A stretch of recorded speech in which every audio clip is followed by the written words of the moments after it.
the shadowed halls of Blackthorn Manor, a scream pierces the night. A man lies dead, poisoned under the watchful eyes of a grand estate. Was it greed, betrayal, or a secret buried deep within the family? Hercule Poirot, the master of mysteries, steps into a web of lies, where every guest hides a truth.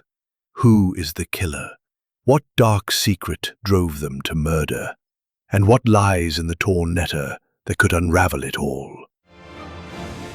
Dive into Agatha Christie's Hercule Poirot's novel secrets and surprising twists. A chilling tale where no one is what they seem. Chapter 1. The Arrival at Blackthorn Manor. The late summer sun cast a golden haze over the rolling hills of Devon, where Blackthorn Manor stood like a sentinel of a bygone era. Its ivy-clad walls and towering chimneys spoke of grandeur, but its shadowed windows hinted at secrets long buried. The manor, nestled in a secluded valley, was the ancestral seat of the Ashbourne family, a lineage of wealth and prestige now tinged with whispers of decline. On this particular August afternoon in 1927, the air was thick with the scent of roses and an undercurrent of unease, as if the house itself sensed the gathering storm. Captain Arthur Hastings, loyal friend and occasional chronicler of Hercule Poirot's exploits, sat in the back of a hired Daimler, his eyes fixed on the approaching manor. The invitation to Blackthorn had come unexpectedly, penned in the elegant hand of Lady Beatrice Ashbourne, the widowed matriarch of the family. It was a summons to a weekend gathering, ostensibly to celebrate the engagement of her nephew, Charles Ashbourne, to a young woman of considerable charm and questionable background, Miss Evelyn Ward. Hastings, ever susceptible to the allure of a country house weekend, had accepted with enthusiasm, though he suspected Poirot's presence was the true reason for the invitation. Beside him, Hercule Poirot sat in immaculate repose, his small, precise hands folded over the silver handle of his cane. His black patent leather shoes gleamed, and his moustache, that masterpiece of grooming, twitched slightly as he surveyed the passing countryside. "Mon ami," he said, his voice soft yet resonant, "this manor, it is too perfect, n'est-ce pas? The symmetry of the gardens, the order of the hedgerows, it is a facade, I think. Beneath such perfection, there is always chaos."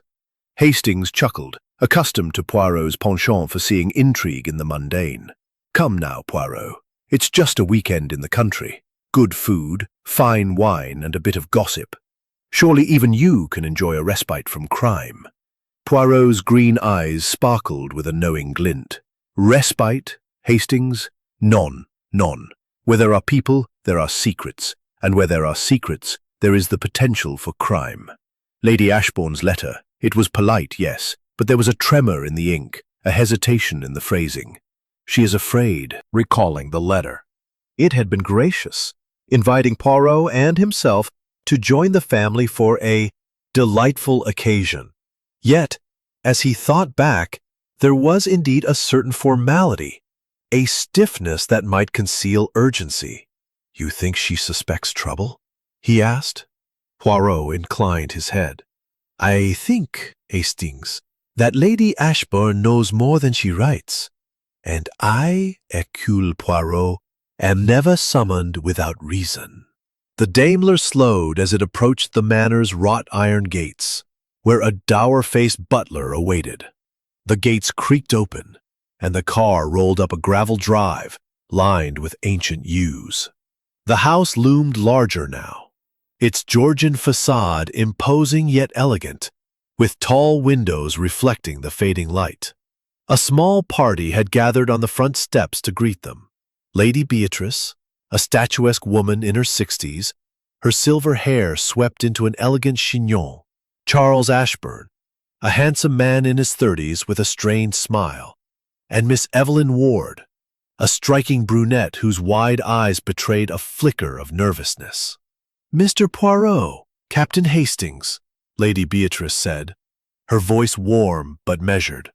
"How kind of you to join us. Blackthorn Manor welcomes you." Poirot bowed with theatrical precision. "Madame, it is I who am honored. A house so magnifique, a family so distinguished. It is a privilege to be here." Hastings, less formal, offered a hearty handshake to Charles, who returned it with a grip that seemed overly firm, as if to assert confidence he did not feel. Evelyn Ward curtsied, her smile radiant but fleeting, and Hastings noted the way her fingers twisted the hem of her silk shawl. The introductions continued as they entered the grand hall, where a chandelier cast prisms of light across polished oak floors. The other guests were already assembled, sipping sherry and exchanging polite murmurs. There was Dr. Henry Langston, a retired physician with a sharp gaze and a penchant for quoting poetry; Mrs. Clara Redfern, a widowed cousin of the Ashburns, whose pinched expression suggested perpetual disapproval; and Mr. Victor Crane, a solicitor and old family friend, whose jovial demeanor seemed at odds with the tension in the room.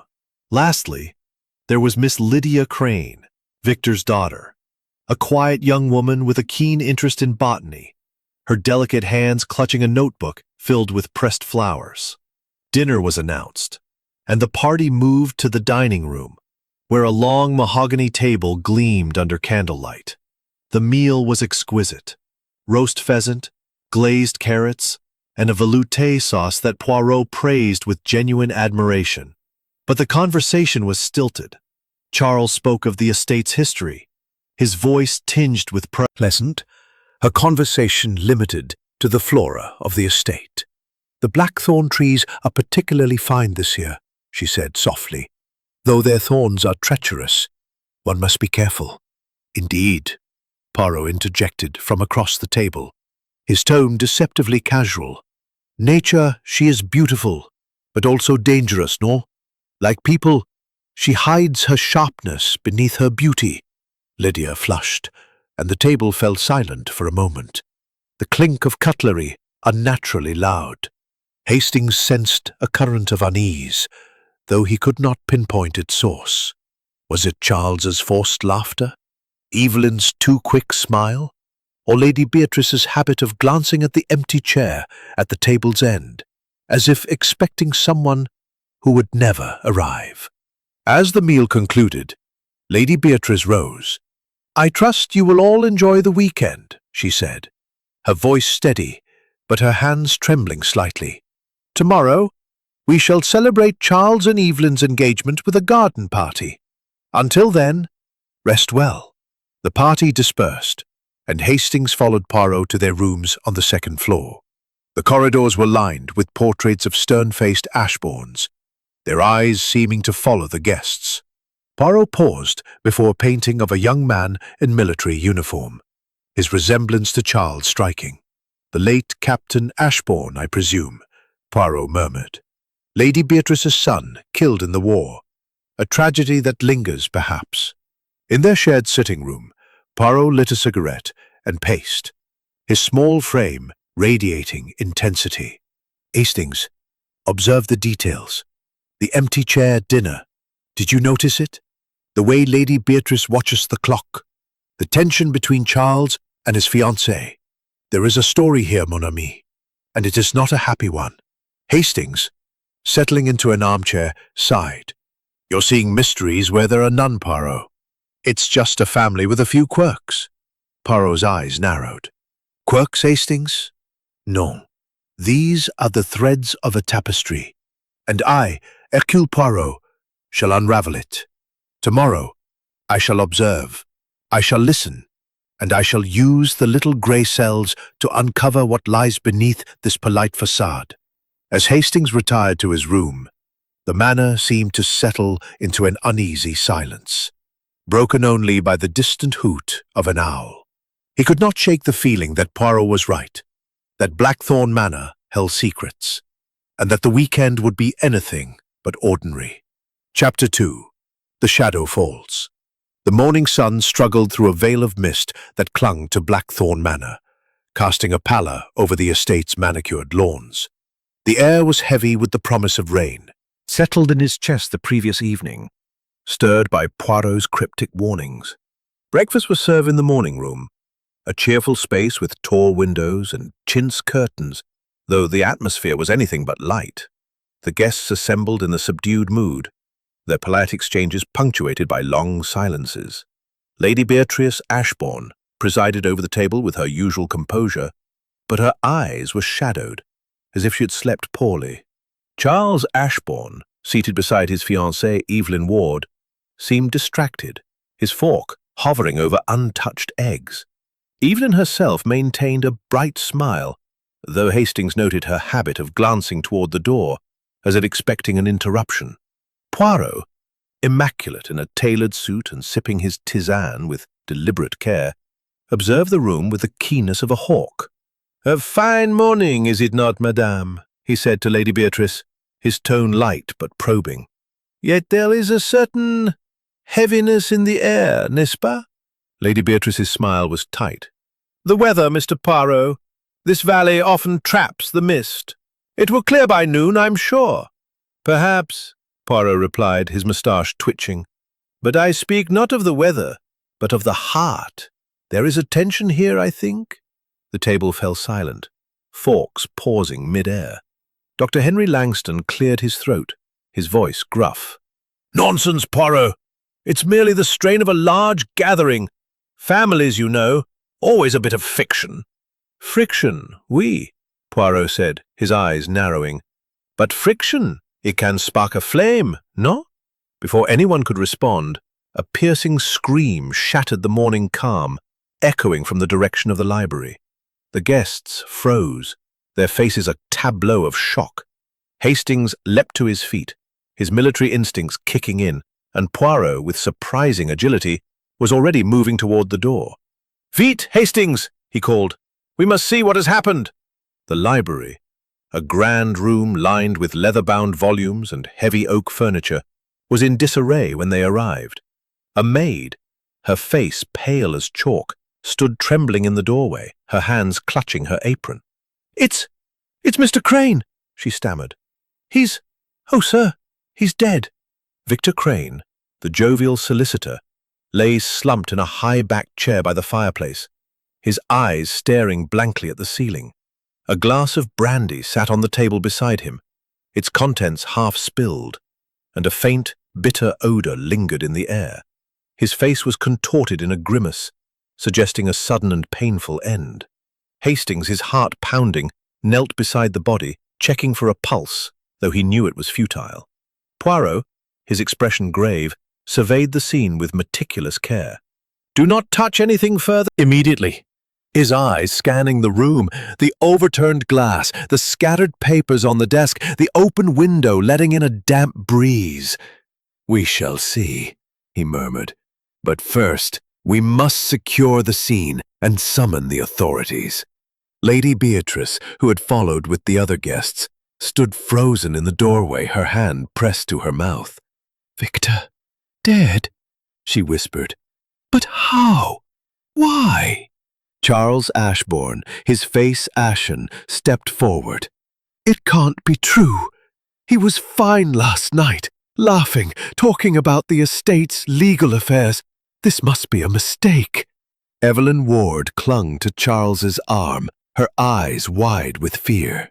"It's horrible," she said, her voice trembling. "Who would do such a thing?" Mrs. Clara Redfern, her lips pursed, muttered, "This house is cursed. I knew no good would come of this gathering." Poirot raised a hand for silence. "Mesdames et messieurs, I beg you to remain calm. The police will be called, but until they arrive, I, Hercule Poirot, will ensure that nothing is disturbed. This is a matter of murder, and every detail matters." The maid, still shaking, was gently escorted out by Lydia Crane, who had remained silent, her face pale but composed. Dr. Langston, with a physician's instinct, approached the body but was halted by Poirot's sharp glance. "No, doctor, you will examine nothing until I have observed." The local constable, a stout man named Inspector Grayson, arrived within the hour, accompanied by a young sergeant. Grayson, clearly out of his depth in the face of such a crime, listened as Poirot outlined the situation. "Mr. Crane was poisoned, I believe, with cyanide." Poirot said. "The glass beside him, the odor, it is unmistakable. But we must determine how the poison was administered and by whom." Grayson nodded, his brow furrowed. "Right, sir. We'll need statements from everyone, and we'll send for the coroner." Poirot inclined his head. "Bon. But I suggest, Inspector, that you allow me to assist.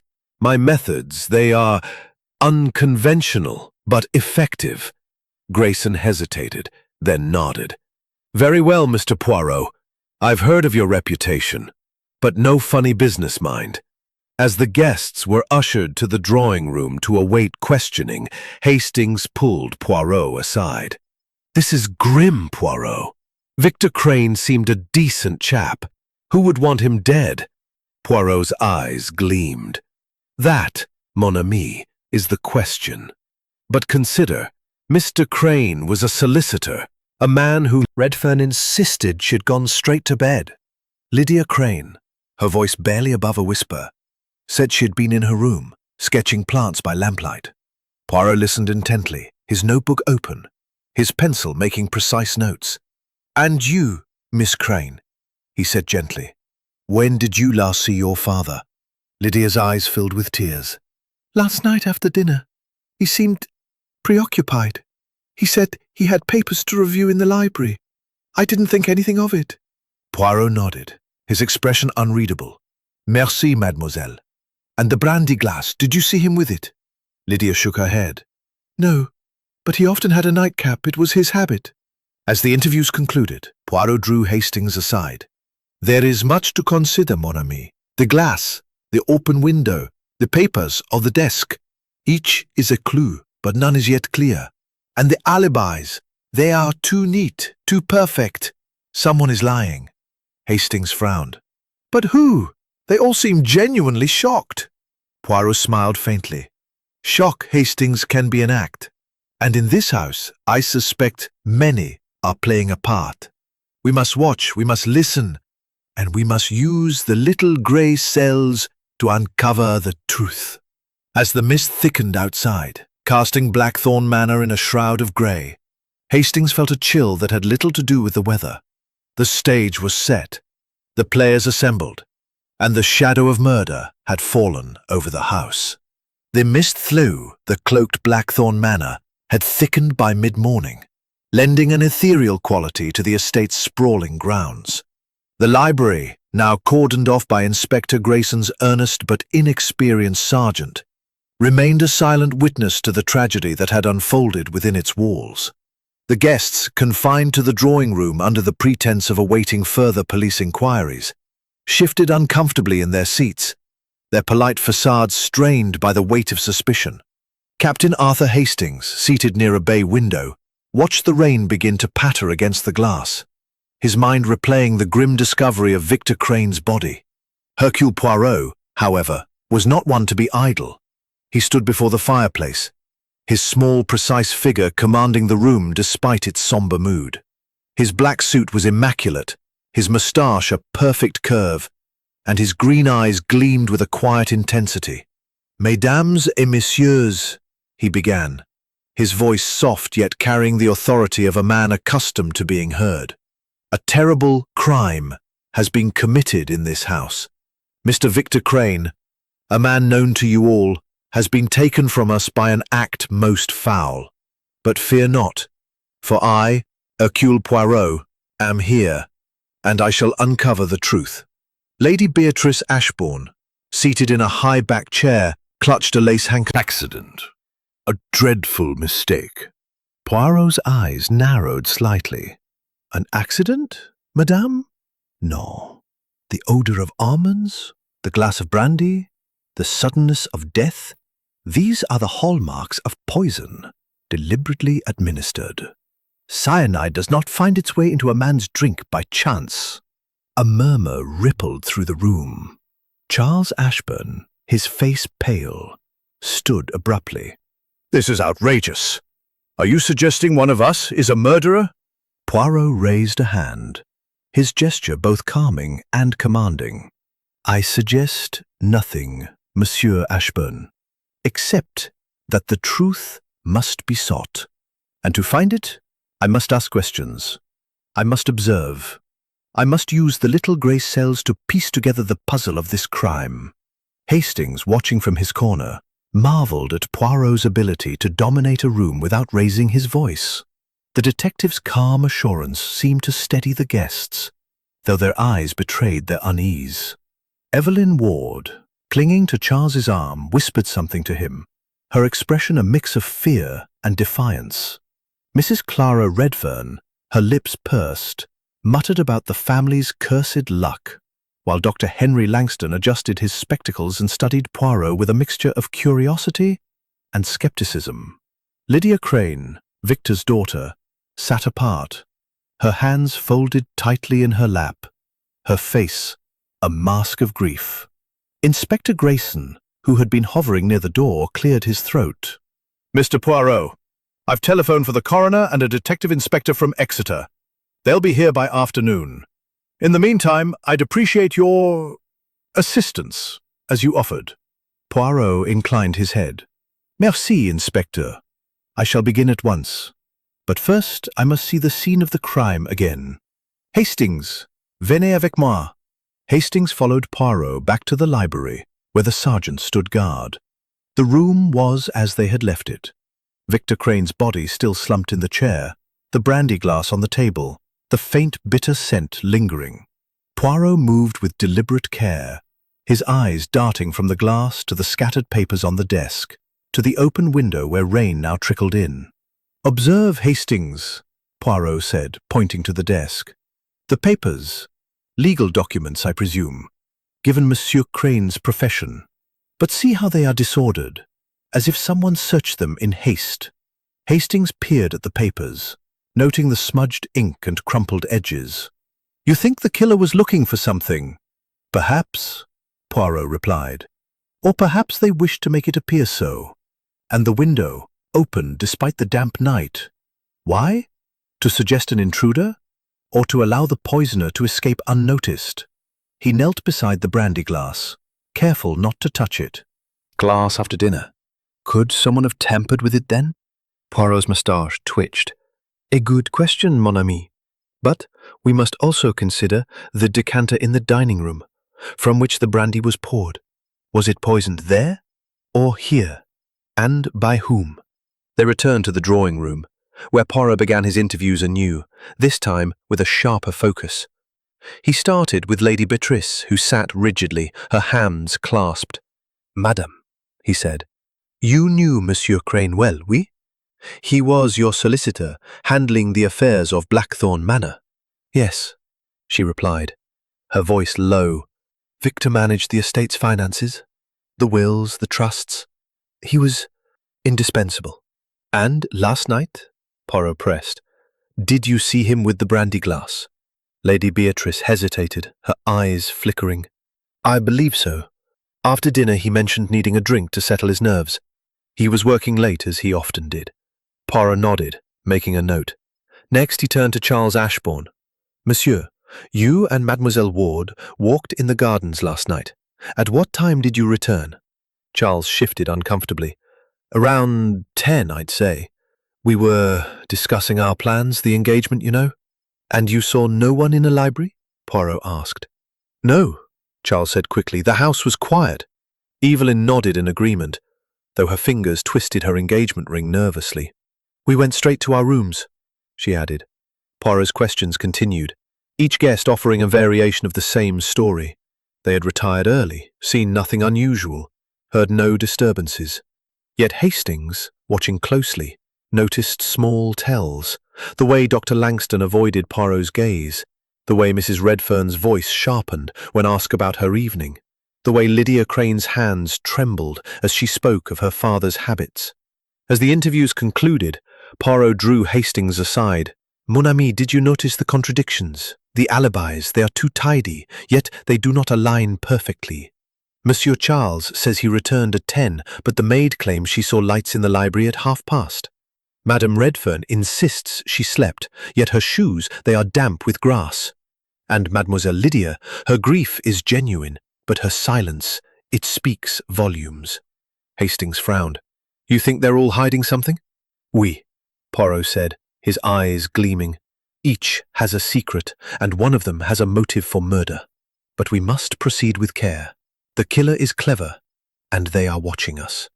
As the rain intensified outside, the drawing room felt smaller, the air thick with suspicion. Poirot, undeterred, began to sketch a map of the manor in his notebook, marking the library, the dining room, and the guests' rooms. The key, Hastings, lies in the timing. Truth. Hastings, feeling the weight of the mystery, glanced at the assembled guests. Their faces, once familiar, now seemed masked in shadow. Blackthorn Manor, with its elegant facade, was a house of secrets, and Poirot was only beginning to peel back its layers. The questions deepen. The rain had settled into a steady drumbeat against the windows of Blackthorn Manor, cloaking the estate in a grey veil that mirrored the mood within. The drawing room, where the guests remained under Inspector Grayson's watchful eye, was a study in tension. Polite smiles masking fear, suspicion lurking in every glance. Captain Arthur Hastings, seated near a marble-topped table, felt the weight of the morning's events pressing upon him. The image of Victor Crane's lifeless form in the library haunted his thoughts, and Poirot's relentless probing only deepened his unease. Hercule Poirot, however, was in his element. He paced the room with the precision of a metronome, his small, polished shoes silent on the Persian rug. His notebook, now filled with meticulous diagrams and cryptic jottings, lay open on a side table, a testament to his methodical mind. "Mesdames et messieurs," he announced, his voice cutting through the murmur of conversation, "we must now proceed with greater care. A murder has been committed, and the truth lies hidden among you. I, Hercule Poirot, will ask questions. Simple questions, perhaps, but necessary. I ask for your candor." The guests exchanged wary looks. Lady Beatrice Ashbourne, her composure fraying at the edges, spoke first. "Mr. Poirot, we are all eager to assist. But surely you cannot suspect us. Victor was. He was family, in a way." Poirot's green eyes fixed on her, unblinking. "Madame, in a murder such as this, no one is above suspicion. The heart of man, or woman, is a labyrinth, and I must navigate its twists. Let us begin with the events of last night, after dinner.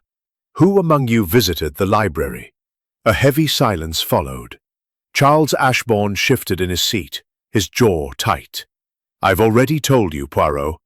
Evelyn and I were in the gardens until 10. We saw no one in the library." "Indeed," Poirot said, his tone deceptively mild. "And yet, the maid, Mary, reports a light in the library at 10:30. Curious, no? Perhaps someone else was there." Evelyn Ward's hand tightened on Charles' arm, her smile faltering. "It must have been Victor," she said quickly. "He often worked late, didn't he, Lady Beatrice?" Lady Beatrice nodded, though The house was quiet, save for the usual creaks. "I retired around 11. "And you, Madame Ledfern?" Poirot asked, his gaze shifting to the dour widow. "You claim to have gone straight to bed, yet to your shoes they were damp this morning as if you had walked in the wet grass." Mrs. Clara Redfern's lips pursed, her hands clutching her shawl. I stepped out briefly to the terrace after dinner. I needed air, it was nothing more." Poirot's moustache twitched, but he said nothing, moving on to Lydia Crane. The young woman's eyes were red-rimmed, her grief palpable. "Mademoiselle, your father was in the library, working. Did he mention anything to you about his work? Any concerns? Any document of importance?" Lydia's voice was barely audible. "He was preoccupied. He said he was reviewing the estate's trusts, but he didn't elaborate. Father was private about his work." Poirot nodded, making a note. "Merci. And the brandy decanter in the dining room? Did anyone see it after dinner? Who had access to it?" The question hung in the air unanswered. Inspector Grayson, standing by the door, coughed. We've checked the decanter, Mr. Poirot. No trace of poison, but we're sending it to the laboratory in Exeter for analysis. Bon, Poirot said. But the poison, it may not have been in the decanter. The glass, it is the key. We must know who handled it, and when. Hastings, listening intently, felt a prickle of frustration. Poirot, surely the police will handle the forensics. Can't we focus on motives? Crane was a solicitor. Maybe he knew something someone wanted kept secret. Poirot's eyes gleamed. Précisément, Hastings. The motive. It is at the heart of this crime. But to find it, we must first establish the facts. The timeline. It is critical. Let us reconstruct the evening. He produced his notebook, sketching a timeline with precise strokes. Dinner ended at 9. Monsieur Charles and Mademoiselle Ward were in the gardens until 10. Madame Redfern was on the terrace. When, madam? Mrs. Redfern hesitated. Perhaps 9:30, not long. Poirot continued. Dr. Langston was in the smoking room until 11. Mademoiselle Lydia was in her room, sketching. Madame Beatrice retired early at 9:30, and Monsieur Crane was last seen alive by the maid Mary at 10, entering the library with a glass of brandy. He paused, tapping his pencil. The light in the library at 10:30, it suggests someone was there after Monsieur Crane, or with him, and the poison, it acts swiftly. He died, I estimate, between 10 and 11. The guests shifted uncomfortably, their alibis now under scrutiny. Poirot turned to the maid, Mary, who had been summoned to the drawing room. Mademoiselle Mary, you are certain of the glow under the library door? I thought it was Mr. Crane working as usual. And you saw no one else? Poirot pressed. No, sir. The house was quiet. Poirot dismissed her with a nod, then addressed the group. We have a gap, mes amis. A gap between 10 and 11, when the crime was committed. Someone entered the library, someone poisoned the brandy, and someone left, leaving the window open to suggest an intruder. Charles Ashburn's face reddened. This is absurd. You're accusing us without evidence. Non, monsieur, Poirot said calmly. I accuse no one. Yet. I seek only the truth. And the truth? It is hidden in the details. The papers on the desk, the open window, the glass. These are the threads of the tapestry I must weave. As the interviews concluded, Poirot drew Hastings aside. Mon ami, did you observe? The hesitations, the glances, the small lies. Madame Redfern's damp shoes suggest more than a brief walk. Monsieur Charles is too quick to defend his fiancée, and Mademoiselle Lydia, she knows more than she says. Hastings frowned. But what could Lydia know? She's devastated by her father's death. Grief, Hastings, does not preclude secrets, Poirot said. She is protecting someone or something. We must watch her closely. The rain continued to fall, isolating Blackthorn Manor from the outside world. Inspector Grayson announced that the guests were to remain on the estate until the detective inspector arrived, a decree that heightened the tension. As the group dispersed to their rooms, Poirot lingered, his eyes scanning the drawing room's ornate details, the ticking clock, the family portraits, the heavy curtains. Hastings, he said softly, this house, it is a stage, and we are in the midst of a performance. But the script, it is not yet clear. We must find the missing page, the motive that ties this crime together. Hastings nodded, though the complexity of the case overwhelmed him. Poirot, undaunted, closed his notebook with a snap. Come, mon ami, let us return to the library. There is more to learn from the scene of the crime. As they left the drawing room, the manor seemed to close in around them, its shadows deepening with every step. The rain had ceased by noon, leaving Blackthorn Manor draped in a damp, oppressive stillness. The air inside the house was thick with suspicion, as if the very walls absorbed the tension of its inhabitants. Captain Arthur Hastings, standing in the grand hall, felt the weight of Victor Crane's murder pressing upon him. The guests, confined to the manor under Inspector Grayson's orders, moved about with the cautious tread of those who feared scrutiny. Hercule Poirot, however, was undeterred, his small figure radiating purpose, as he prepared to delve deeper into the mystery. In the library, where Victor Crane's body had been Clasped behind his back, his eyes scanning the room with relentless precision. The brandy glass, now in police custody, had been replaced by a chalk outline on the table, a grim reminder of the crime. The scattered papers on the desk, the open window, and the faint scent of almonds lingered in Hastings's memory, though the room itself seemed to hold its secrets tightly. "Mon ami," Poirot said, his voice low, "we are at a delicate stage. The police, they focus on the obvious, the poison, the glass, the alibis. But I, Hercule Poirot, see the shadows behind the facts. There are red herrings here, designed to mislead." Hastings frowned, adjusting his tie. "Red herrings? You mean someone's deliberately throwing us off the scent?" "Précisément," Poirot replied, his mustache twitching. "The open window, for example. It suggests an intruder, yet there are no footprints in the mud outside, despite the rain. The disordered papers on the desk, they appear searched, but nothing is missing, according to Lady Beatrice. These are distractions, Hastings, meant to divert us from the truth."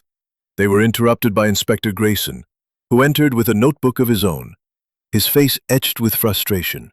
"Mr. Poirot, the detective inspector from Exeter will be here by evening, but I've got something odd. One of the maids found this in the dining room near the brandy decanter." He held out a small, crumpled piece of paper, folded tightly. Poirot unfolded it with care, revealing a scrawled note. "Meet me at midnight. We must settle this." It was unsigned, but the handwriting was bold and hurried, written in black ink. Poirot's eyes gleamed. "Intéressant. And where precisely was this found?" "Under the sideboard," Grayson said. "The maid was sweeping this morning. Could have been dropped last night." Poirot turned to Hastings. "A midnight meeting, mon ami. This suggests a rendezvous, perhaps with Monsieur Crane. But who wrote it, and why was it discarded?" Hastings, peering over Poirot's shoulder, felt a surge of excitement. "It's a clue, Poirot. This could point to the killer." "Perhaps," Poirot said, his tone cautious.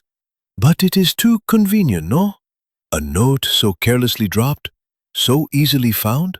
We must verify its authenticity. Inspector, will I keep this for now?" Grayson nodded reluctantly. "Just don't tamper with it, Mr. Poirot. It's evidence." Poirot slipped the note into his notebook and resumed his examination of the library. He paused by the desk, where a small inkblot caught his eye.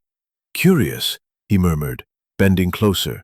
"The ink here, it is fresh and matches the note. Yet the papers are legal documents, written in a different hand. Someone used this desk recently, perhaps to write that note." Hastings, eager to contribute, gestured to the window. "What about the window, Poirot? You said it's a red herring. But could someone have climbed in or out?" Poirot shook his head. "No, Hastings. The sill is clean, the ivy undisturbed. The window was open from within, I'm certain. But why? To create the illusion of an outsider, or to ventilate the room after the poison was administered?" Their conversation was cut short by a commotion in the hall.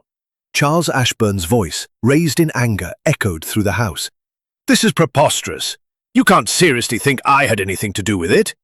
Poirot and Hastings hurried to the drawing room, where Charles stood confronting Inspector Grayson. Evelyn Ward hovered nearby, her face pale, while Lady Beatrice watched from a corner, her expression unreadable. Mrs. Clara Redfern, seated with a cup of tea, muttered darkly about family scandals.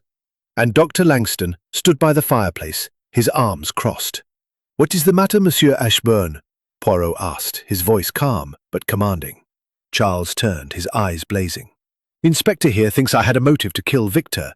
He's been asking about my financial situation, implying I'm in debt and that Victor knew something about it."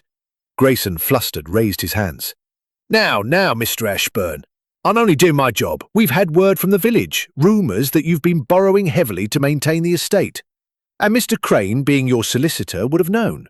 Charles's face reddened further. "That's none of your business. Yes, the estate's had lean years, but I'd never resort to murder." Evelyn stepped forward, her voice trembling but firm. "Charles is a good man, Inspector. He loved Victor like a father. This is cruel." Poirot raised a hand for silence. "Monsieur Ashburn, your financial troubles, they are known to others in this house." Charles hesitated, then nodded. "Victor knew, of course. He was helping me renegotiate some loans, but it's no secret.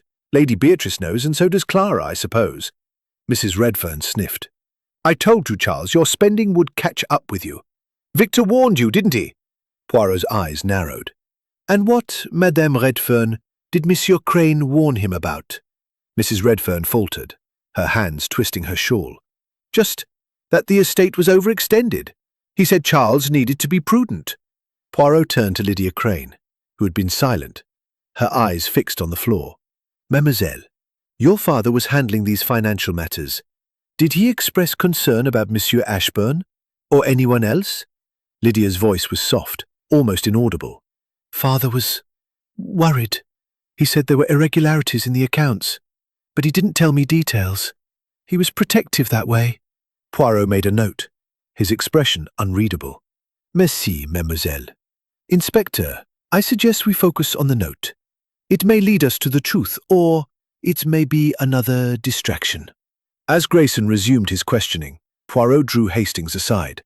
Mon ami, the note, it is too perfect. Points to Charles, whose debts give him a motive.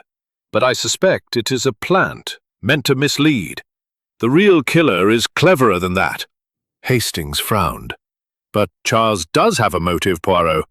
If Victor was pressuring him about the debts. Oui, but motive alone is not enough, Poirot said. We must consider opportunity. Who could have poisoned the brandy? Who was in the library? And why the note? It is a puzzle, Hastings, and the pieces do not yet fit. The afternoon wore on, with the guests growing increasingly restless. Poirot, undaunted, requested access to the dining room, where the brandy decanter stood on a silver tray. He examined it closely, noting its position near a window that overlooked the terrace. The decanter was here all evening, he said. Anyone could have tampered with it before dinner, or after. Hastings, trying to keep up, gestured to the terrace. Mrs. Redfern said she was out here. Could she have slipped back in and poisoned the brandy? Possible, Poirot said, but unlikely. The poison was in the glass, not the decanter, according to the preliminary tests. The killer needed access to Monsieur Crane's drink specifically. As they returned to the drawing room, Poirot's mind was clearly racing. Hastings, we are being led astray by these red herrings, the note, the debts, the open window. But I, Hercule Poirot, will not be fooled. The truth lies in the contradictions, in the small details that do not align. The manor, now shrouded in the gloom of late afternoon, seemed to pulse with secrets. Hastings, watching Poirot's relentless pursuit of the truth, felt a growing certainty that the detective would unravel the mystery. But at what cost to the fragile peace of Blackthorn Manor? Chapter 6. A clue in the details. The afternoon light filtered weakly through the heavy clouds enveloping Blackthorn Manor, casting long shadows across the polished floors. The oppressive atmosphere within the house had intensified, each guest moving with the wariness of a chess piece under scrutiny. Captain Arthur Hastings, seated in the drawing room, felt the weight of the murder investigation pressing upon him. The discovery of Victor Crane's poisoned body had shattered the manor's veneer of civility, and Hercule Poirot's relentless probing only deepened the sense of unease. Poirot, standing by a tall bookcase, was examining a small silver cigarette case he had found tucked between two volumes of legal texts. His green eyes gleamed with the intensity of a man who had stumbled upon a vital thread in the tapestry of the crime. Mon ami, he said, turning to Hastings, it is in the small things, the overlooked, the trivial, that the truth often hides. This cigarette case, it is not where it should be. Hastings, Presume, to Monsieur Victor Crane. yet it was not on his person, nor on the desk where he died. It was hidden, Hastings, between books on property law. Curious, no? Perhaps he misplaced it, Hastings suggested, though his tone betrayed his doubt. Misplaced? No, Poirot said, his moustache twitching. A man like Crane, meticulous, orderly, he does not misplace such a personal item. Someone placed it here, perhaps to conceal it, or to draw attention to these books. Poirot opened the case, revealing a single cigarette. its tip slightly crushed. He sniffed it delicately, his brow furrowing. There is a faint odor, not tobacco, but something chemical. We must have this analyzed, but I suspect it is no ordinary cigarette. Hastings' eyes widened. You think it's connected to the poison? Perhaps, Poirot said, slipping the case into his pocket. But we must proceed with care. The killer's clever, and they are watching. The guests had gathered again in the drawing room, summoned by Poirot for further questioning. Inspector Grayson, now joined by Detective Inspector Marsh from Exeter, stood by the door, his notebook open but his expression weary. Marsh, a tall, stern man with a clipped moustache, had taken charge of the investigation, though he deferred to Poirot's reputation with a grudging respect. Mr. Poirot, Marsh said, we've confirmed the poison was cyanide, likely in the brandy glass. No traces in the decanter. We're still waiting on the coroner's report, but it seems Crane died between 10 and 11 last night. Poirot nodded. Merci, Inspector. This narrows our window. Now, let us examine a new piece of evidence. He produced the cigarette case, holding it aloft. This was found in the library, hidden among the books. Does anyone recognize it? A murmur rippled through the room. Lydia Crane, her face pale, stood abruptly. That's father's, she said, her voice trembling. He always carried it. Where did you find it? Poirot's eyes softened, but his tone remained firm. It was concealed, mademoiselle, in a place most curious. Did your father often leave it among books? Lydia shook her head. Never. He kept it in his pocket. He smoked rarely, but it was a habit from his youth. Charles Ashbourne, seated beside Evelyn Ward, frowned. What are you implying, Poirot? That someone took it from Victor and hid it? Why? Poirot's gaze swept the room. That, monsieur, is the question. The cigarette case, it is a clue, a detail that does not fit. And there is another detail, the ink blot on the desk, matching the note found under the sideboard. I've compared them, and they are identical. Someone wrote that note in the library, perhaps while Monsieur Crane was there. Mrs. Clara Redfern's lips pursed. This is all speculation. Details. The note. It speaks of a midnight meeting, yet Monsieur Crane died before midnight. Why write a note for a meeting that never occurred, unless it was meant to mislead? Lady Beatrice, her hands clasped tightly, spoke softly. Victor was reviewing the estate's trusts. Could the note be related to that? Perhaps someone wanted to discuss the finances. Poirot turned to her, his expression unreadable. Possible, madame. But the trusts, they are complex, no? Monsieur Crane, as solicitor, held many secrets. Did he share any with you? Lady Beatrice hesitated, her eyes flickering. He mentioned concerns, irregularities in the accounts, as Lydia said, but he assured me he was handling it. Poirot made a note, then turned to Dr. Langston. Doctor, you are a man of observation. Did you notice anything unusual last night? Perhaps a gesture, a glance that struck you? Langston adjusted his spectacles, his voice measured. I saw nothing out of the ordinary, but Victor seemed tense at dinner. He kept checking his watch, as if expecting something. Poirot's eyes narrowed. Intéressant. And you, Mademoiselle Ward, you and Monsieur Ashbourne were in the gardens. Did you see anyone near the library window? Evelyn's fingers twisted her engagement ring. No, it was dark. We were preoccupied with our conversation. Charles nodded, his jaw tight. We've told you, Poirot. We were together. We saw nothing. Poirot's gaze lingered on them, then shifted to the room at large. Mes amis, there is a contradiction here. The light in the library at 10:30, seen by the maid, suggests someone was there. Yet, all of you claim to have been elsewhere. Someone is not telling the truth. The room fell silent, the air thick with suspicion. Hastings, watching the guests, noted their reactions. Charles's clenched fists, Evelyn's nervous glance, Mrs. Redfern's scowl, Lydia's trembling hands. Even Lady Beatrice, usually so composed, seemed shaken. Poirot continued, his voice soft but relentless.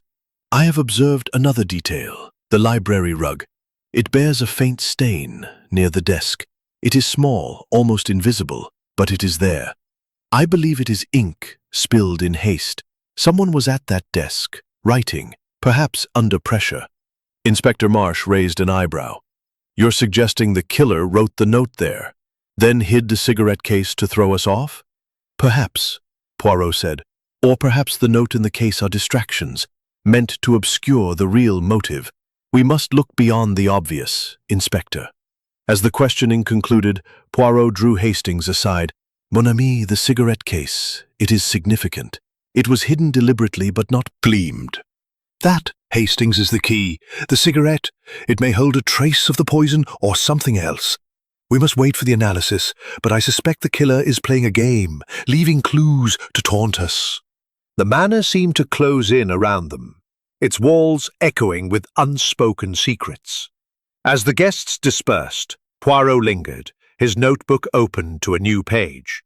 The details, Hastings, they are the threads of the truth. The ink, the cigarette case, the note. They point to a mind both cunning and desperate. We are close, mon ami, but the puzzle is not yet complete. Hastings, feeling the weight of the mystery, glanced out at the darkening grounds. Blackthorn Manor, with its elegant facade, was a house of shadows, and Poirot was determined to bring them into the light. Chapter 6. A Clue in the Details. The afternoon light filtered weakly through the heavy clouds enveloping Blackthorn Manor, casting long shadows across the polished floors. The oppressive atmosphere within the house had intensified, each guest moving with the wariness of a chess piece under scrutiny. Captain Arthur Hastings, seated in the drawing room, felt the weight of the murder investigation pressing upon him. The discovery of Victor Crane's poisoned body had shattered the manor's veneer of civility, and Hercule Poirot's relentless probing only deepened the sense of unease. Poirot, standing by a tall bookcase, was examining a small silver cigarette case he had found tucked between two volumes of legal texts. His green eyes gleamed with the intensity of a man who had stumbled upon a vital thread in the tapestry of the crime. "Mon ami," he said, turning to Hastings, "it is in the small things, the overlooked, the trivial, that the truth often hides. This cigarette case, it is not where it should be." Hastings, intrigued, leaned closer. "Whose is it, Poirot, and why is it significant?" Poirot held the case to the light, revealing an engraved monogram, V.C. "It belongs, I presume, to Monsieur Victor Crane, yet it was not on his person, nor on the desk where he died. It was hidden, Hastings, between books on property law. Curious, no?" "Perhaps he misplaced it," Hastings suggested, though his tone betrayed his doubt. "Misplaced? No," Poirot said, his moustache twitching. "A man like Crane, meticulous, orderly, he does not misplace such a personal item. Someone placed it here, perhaps to conceal it, or to draw attention to these books." Poirot opened the case, revealing a single cigarette, its tip slightly crushed. He sniffed it delicately, his brow furrowing. "There is a faint odor, not tobacco but something chemical. We must have this analyzed, but I suspect it is no ordinary cigarette." Hastings' eyes widened. "You think it's connected to the poison?" "Perhaps," Poirot said. Gathered again in the drawing room, summoned by Poirot for further questioning. Inspector Grayson, now joined by Detective Inspector Marsh from Exeter, stood by the door, his notebook open but his expression weary. Marsh, a tall, stern man with a clipped moustache, had taken charge of the investigation, though he deferred to Poirot's reputation with a grudging respect. "Mr. Poirot," Marsh said, "we've confirmed the poison was cyanide, likely in the brandy glass. No traces in the decanter. We're still waiting on the coroner's report, but it seems Crane died between 10 and 11 last night." Poirot nodded. "Merci, Inspector. This narrows our window. Now let us examine a new piece of evidence." He produced the cigarette case, holding it aloft. "This was found in the library. hidden among the books. Does anyone recognize it?" A murmur rippled through the room. Lydia Crane, her face pale, stood abruptly. "That's father's," she said, her voice trembling. "He always carried it. Where did you find it?" Poirot's eyes softened, but his tone remained firm. "It was concealed, mademoiselle, in a place most curious. Did your father often leave it among books?" Lydia shook her head. "Never. He kept it in his pocket. He smoked rarely, but it was a habit from his youth." Charles Ashbourne, seated beside Evelyn Ward, frowned. "What are you implying, Poirot? That someone took it from Victor and hid it? Why?" Poirot's gaze swept the room. "That, monsieur, is the question. The cigarette case. It is a clue, a detail that does not fit. And there is another detail, the ink blot on the desk, matching the note found under the sideboard. I have compared them, and they are identical. Someone wrote that note in the library, perhaps while Monsieur Crane was there." Mrs. Clara Redfern's lips pursed. "This is all speculation. You're weaving stories, Mr. Poirot, with no proof." Poirot smiled faintly. "Madame, the proof is in the details. The note. It speaks of a midnight meeting, yet Monsieur Crane died before midnight. Why write a note for a meeting that never occurred, unless it was meant to mislead?" Lady Beatrice, her hands clasped tightly, spoke softly. "Victor was reviewing the estate's trusts. Could the note be related to that? Perhaps someone wanted to discuss the finances." Poirot turned to her, his expression unreadable. "Possible, madame? But the trusts, they are complex, no? Monsieur Crane, as solicitor, held many secrets. Did he share any with you?" Lady Beatrice hesitated, her eyes flickering. Ordinary. But Victor seemed tense at dinner. He kept checking his watch, as if expecting something. Poirot's eyes narrowed. "Intéressant. And you, Mademoiselle Ward? You and Monsieur Ashbourne were in the gardens? Did you see anyone near the library window?" Evelyn's fingers twisted her engagement ring. "No, it was dark. We were preoccupied with our conversation." Charles nodded, his jaw tight. "We've told you, Poirot. We were together. We saw nothing." Poirot's gaze lingered on them, then shifted to the room at large. "Mes amis, there is a contradiction here. The light in the library at 10:30, seen by the maid, suggests someone was there. Yet all of you claim to have been elsewhere. Someone is not telling the truth." The room fell silent, the air thick with suspicion. Hastings, watching the guests, noted their reactions. Charles's clenched fists, Evelyn's nervous glance, Mrs. Redfern's scowl, Lydia's trembling hands. Even Lady Beatrice, usually so composed, seemed shaken. Poirot continued, his voice soft but relentless. "I have observed another detail. The library rug. It bears a faint stain near the desk. It is small, almost invisible, but it is there. I believe it is ink, spilled in haste.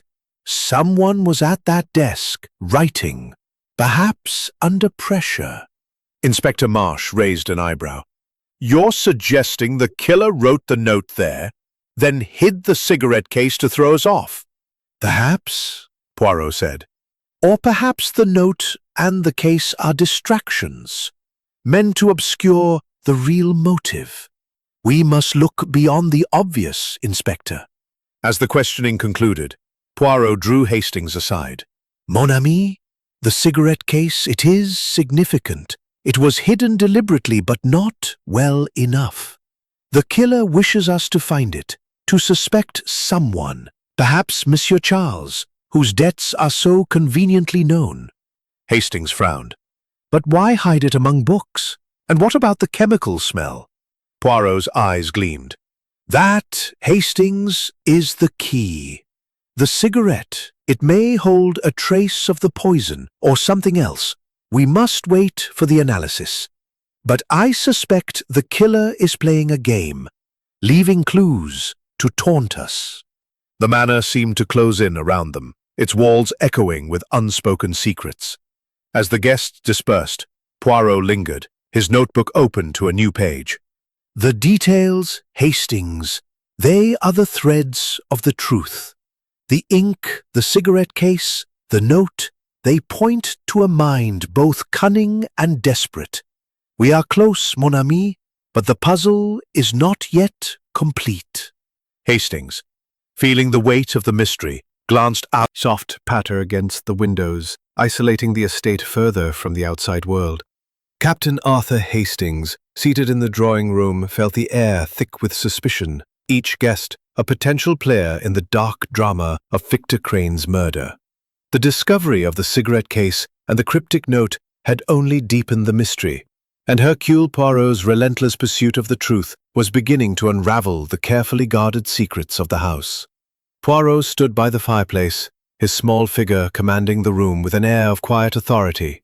His notebook, now a repository of meticulous observations, lay open on a side table, its pages filled with diagrams, timelines, and cryptic jottings. "Mesdames et messieurs," he began, his voice precise and measured, "we have established that Monsieur Victor Crane was poisoned with cyanide, likely in his brandy glass, between 10 and 11 last night. We have found a note, a cigarette case, and an ink stain, clues that point to a deliberate act. But there is more to uncover. Secrets, they are like shadows. They grow longer as the light of truth approaches." The guests, gathered once more under the watchful eyes of Inspector Grayson and Detective Inspector Marsh, shifted uncomfortably. Lady Beatrice Ashbourne, her hands clasped tightly, spoke first. "Mr. Poirot, we have answered your questions. What more can we offer? This tragedy has shaken us all." Poirot's green eyes fixed on her, unblinking. "Madame, it is not what you offer, but what you conceal. Each of you holds a piece of the puzzle, and I, Hercule Poirot, will find it. Let us speak of motives. Monsieur Crane, as solicitor, knew the intimate details of this family's affairs. Did he know something dangerous?" A heavy silence fell, broken only by the ticking of the mantel clock. Charles Ashbourne, his face flushed, stood abruptly. "This is intolerable. You keep harping on my debts, Poirot, as if I'd kill a man over money." Evelyn Ward, clinging to his arm, shot Poirot a pleading look. "Charles is no murderer. Victor was helping him, not threatening him." Poirot raised a hand, his gesture silencing the room. "Calm yourself, monsieur. I do not accuse, yet. But the financial troubles of Blackthorn Manor, they are no secret. And Monsieur Crane, he was reviewing the trusts. Perhaps he discovered something inconvenient." Mrs. Clara Redfern's lips pursed, her voice sharp. "If you're looking for motives, Poirot, look at the will. Victor was revising Lady Beatrice's will, wasn't he? Perhaps someone stood to lose, or gain." Lady Beatrice's eyes widened, her composure slipping. "Clara, that's a private matter." Poirot's moustache twitched. "Intéressant, Madame Redfern. And what do you know of this will?" Mrs. Redfern hesitated, her hands twisting her shawl. "Only that Victor mentioned Estate's future. I assumed it involved Charles and Evelyn." Charles's jaw tightened. "That's nonsense. Aunt Beatrice's will has nothing to do with this." Poirot turned to Lydia Crane, who sat silently, her hands folded in her lap. "Mademoiselle, your father was working on these changes. Did he confide in you?" Lydia's voice was barely audible, her eyes red-rimmed with grief. He said the family depended on him to protect their legacy. He was worried about discrepancies, money unaccounted for, but he didn't tell me more." Poirot made a note, his expression unreadable. "Discrepancies, you say? And did he mention anyone by name?" Lydia shook her head, her gaze dropping. "No, father was discreet. He said it was his duty to fix things quietly." Dr. Henry Langston, who had been silent, cleared his throat. Victor was a cautious man, Poirot. If there were irregularities, he'd have handled them delicately. But I did overhear him speaking to Charles last week, something about a loan that hadn't been repaid. Charles's face reddened further. That's private, and it's irrelevant. Victor was on my side. Poirot's eyes gleamed. On your side, monsieur? Or was he pressing you to act? A solicitor's duty is to the truth, not to friendship. The room fell silent again, the weight of Poirot's words settling over the guests. Hastings, watching closely, noted the small tells, Evelyn's nervous twisting of her ring, Mrs. Redfern's scowl, Dr. Langston's averted gaze. Even Lady Beatrice, usually so poised, seemed shaken, her hands trembling slightly. Poirot continued, his voice soft but relentless. There is another matter. The cigarette case found hidden in the library. Mademoiselle Lydia, you confirmed it was your father's, but it contained a cigarette with a chemical odor. Not tobacco, but something else. I've sent it for analysis, but I suspect it may be linked to the cyanide. Lydia's eyes widened. Cyanide? In father's cigarette case? That's impossible. Impossible, no, Poirot said. Improbable, perhaps, but we must consider all possibilities. Someone placed that case among the books. Someone wanted it found, or hidden. Inspector Marsh, who had been listening intently, interjected. Mr. Poirot, we've also found something. A vial, empty, in the garden near the terrace. It was tucked under a rose bush, as if discarded in haste. Poirot's eyes lit up. A vial? Most interesting. And what was its appearance? Small, glass with a cork. Redfern, with her damp shoes. Poirot's smile was faint. You are thinking, Hastings, but too quickly. The vial, it is another clue, but we must verify its purpose. Was it dropped deliberately or in panic? And why near the terrace where Madame Redfern claims to have been? The questioning resumed, with Poirot focusing on the terrace. Madame Redfern, he said, you were outside at 9:30, oui? Did you see anyone near the rose bushes? Mrs. Redfern's scowl deepened. No. It was dark and I wasn't looking at the bushes. I just needed air. And you, Mademoiselle Ward? Poirot asked, turning to Evelyn. You and Monsieur Charles were in the gardens. Did you see anything near the terrace? Evelyn hesitated, her eyes darting to Charles. No, it was too dark. We were further out near the fountain. Poirot made another note, his pencil moving with precision. The fountain. It is some distance from the terrace. Yet the vial was found close to the house.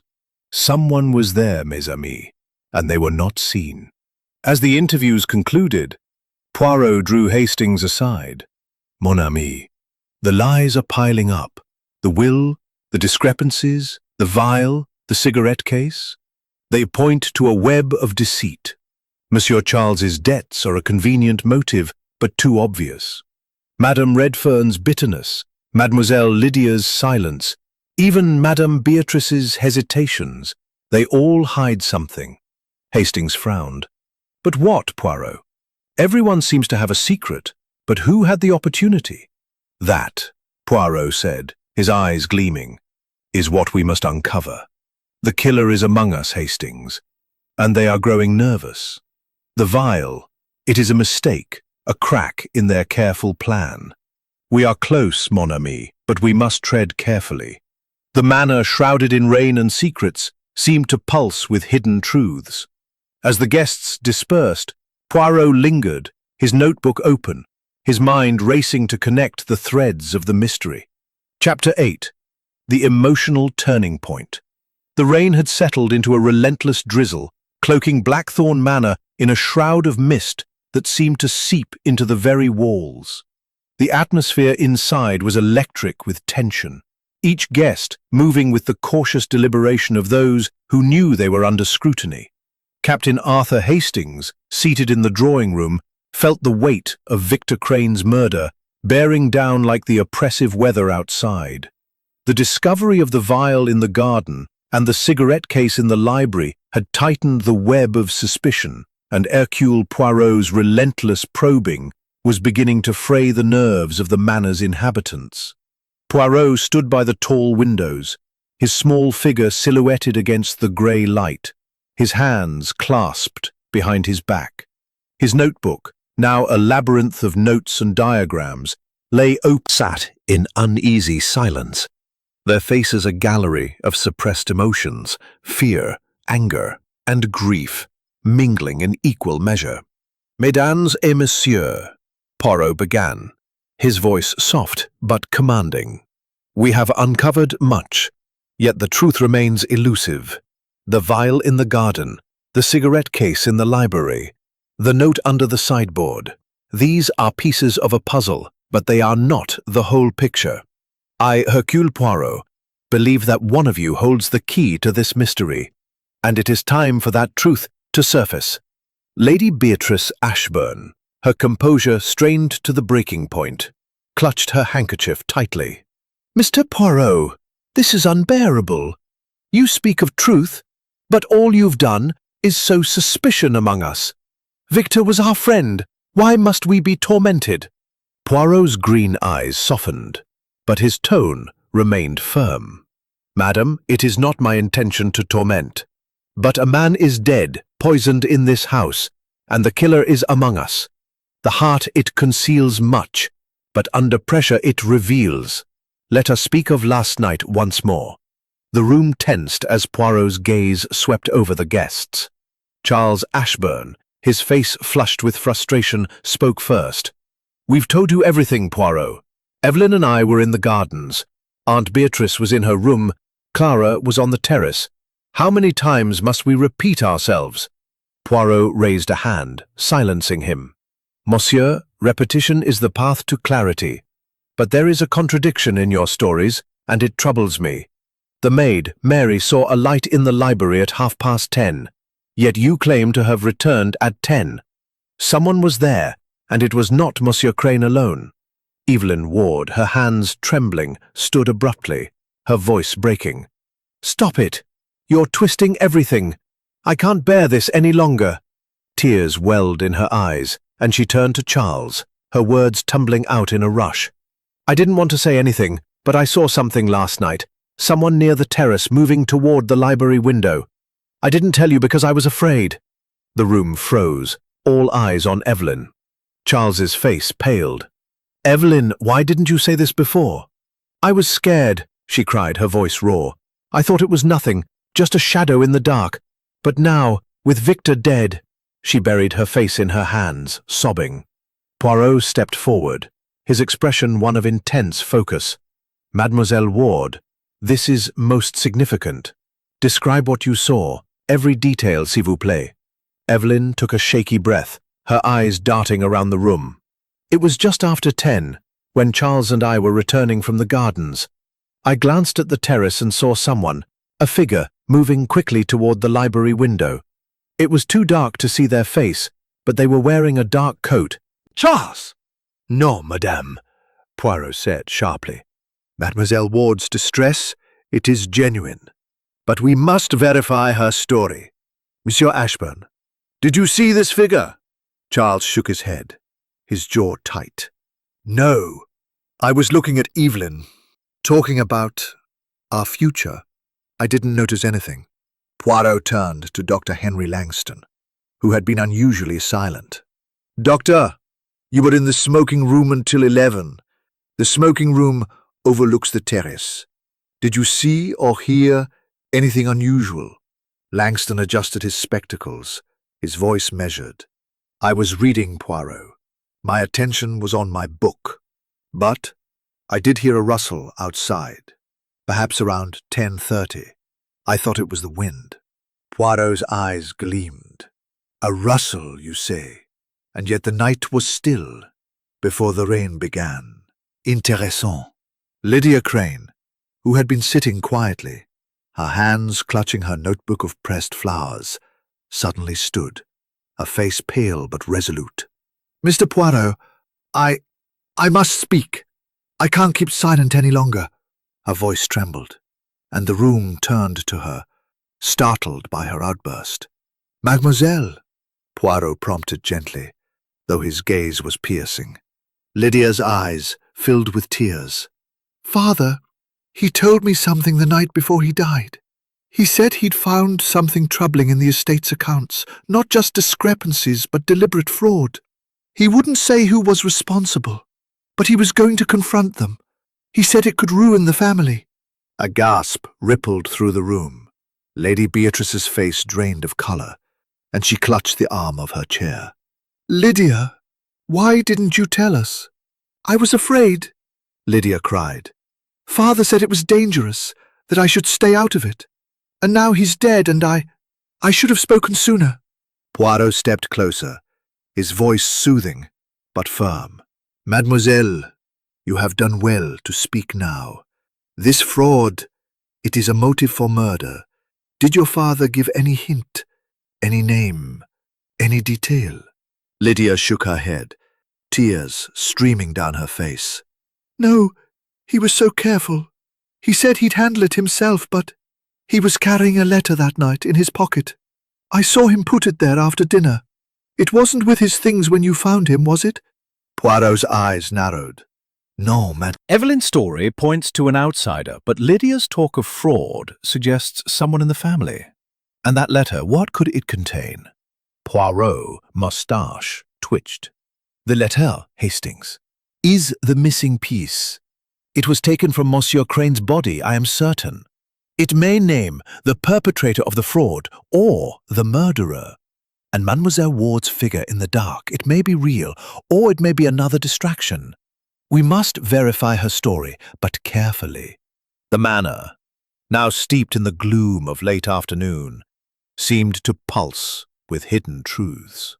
Poirot, his notebook open, sketched a new timeline, marking Evelyn's sighting and Lydia's revelation. "The net is tightening, Hastings," he said softly. "The killer thought to hide behind lies. But the truth, it is relentless. We are close, mon ami, very close." As the rain continued to fall, the shadows of Blackthorn Manor grew longer, and Hastings felt a chill that had little to do with the weather. The emotional outpouring had shifted the investigation, but the mystery remained as dark and tangled as ever. Chapter 9. The trap is set. The rain had dwindled to a faint mist by evening, but the oppressive atmosphere within Blackthorn Manor remained unbroken. The revelations of the afternoon, Evelyn Ward's sighting of a shadowy figure, and Lydia Crane's confession about her father's discovery of fraud had left the guests raw and exposed, their polite facades crumbling under the weight of suspicion. Captain Arthur Hastings, standing in the grand hall, felt the manor's walls closing in, each creak and shadow amplifying the sense of foreboding. Hercule Poirot, however, was a beacon of calm purpose, his mind a finely tuned instrument poised to unravel the tangled threads of Victor Crane's murder. Poirot had requested the guests gather in the drawing room after dinner, a summons that carried the weight of inevitability. The room, lit by the soft glow of candelabras, was a stage set for confrontation, its heavy curtains and ornate furnishings lending an air of solemnity. Inspector Grayson and Detective Inspector Marsh stood by the door, their presence a reminder of the official investigation, though it was clear that Poirot held the reins. The guests took their seats with varying degrees of reluctance. Lady Beatrice Ashbourne, her face pale but composed. Charles Ashbourne, his jaw tight with defiance. Evelyn Ward, her hands twisting nervously. Mrs. Clara Redfern, a scowl ever present. Dr. Henry Langston, his spectacles glinting in the candlelight. "It's like a bird in a cage, waiting to be freed. Tonight I, Hercule Poirot, will set a trap to catch it." A murmur rippled through the room, the guests exchanging wary glances. Lady Beatrice spoke first, her voice steady but strained. A trap, Mr. Poirot. What do you mean? Poirot's green eyes gleamed. Madam, the killer is among us, and they are clever. They have hidden their tracks with red herrings. The open window, the discarded vial, the convenient note. But they are not infallible. They have made mistakes, and under pressure, they will make more. I propose a reconstruction of last night's events, here now to test the truth of your stories. Charles Ashbourne's face reddened. This is absurd. You're treating us like criminals, staging some theatrical nonsense. "Non, monsieur," Poirot said sharply. This is no game. A man is dead, and the killer sits among us. You will participate, or you will confirm my suspicions. Evelyn clutched Charles's arm, her voice trembling. Charles, please, let's do as he asks. I want this to be over. Poirot nodded, his expression unreadable. Bon, let us begin. We will recreate the hours between 9 and 11 last night, when Monsieur Crane was poisoned. Each of you will take your place, as you claimed to be, and we will see what emerges. He directed the guests with precision, like a conductor orchestrating a symphony. Lady Beatrice was to remain in her room, as she had retired early. Charles and Evelyn were sent to the gardens near the fountain to reenact their walk. Mrs. Redfern was positioned on the terrace, where she claimed to have sought air. Dr. Langston was placed in the smoking room, reading by lamplight. Lydia Crane was sent to her room, sketching. Poirot, with Hastings and the inspectors at his side, moved between these locations, observing, questioning, and noting every detail. In the gardens, Charles and Evelyn stood by the fountain, their faces tense. Poirot, holding a pocket watch, timed their movements. Monsieur Ashbourne, Mademoiselle Ward, you say you returned at 10. Walk the path you took, s'il vous plaît. Charles, grumbling, led Evelyn along the gravel path toward the house. Poirot followed, his eyes scanning the ground. Near the terrace he paused, kneeling to examine the rose bushes where the vial had been found. Mademoiselle Ward, He said, you saw a figure here, near the library window. Show me exactly where. Evelyn, her hands trembling, pointed to a spot near the terrace steps. There, by the window. It was dark, but I saw someone moving quickly. Poirot nodded, his gaze shifting to the library window, now closed. And yet the ground here is undisturbed, despite the rain. No footprints, no signs of passage. Curious, no? On the terrace, Mrs. Redfern stood stiffly, her shawl. Redfern's lips pursed. I told you it was dark. I saw nothing. Poirot's moustache twitched. And yet your shoes were damp with grass, madame. The terrace is stone. Where did you walk? Mrs. Redfern faltered, her eyes darting away. I stepped onto the lawn briefly. I needed to clear my head. In the smoking room, Dr. Langston sat with a book, his posture rigid. Poirot peered through the window, noting its view of the terrace. Doctor, you heard a rustle at 10:30. Could it have been the figure Mademoiselle Ward saw? Langston adjusted his spectacles. Possibly, but as I said, I was focused on my book. Poirot returned to the library, where he and Hastings stood alone, the chalk outline of Victor Crane's body, a stark reminder of the crime. Hastings, Poirot said softly.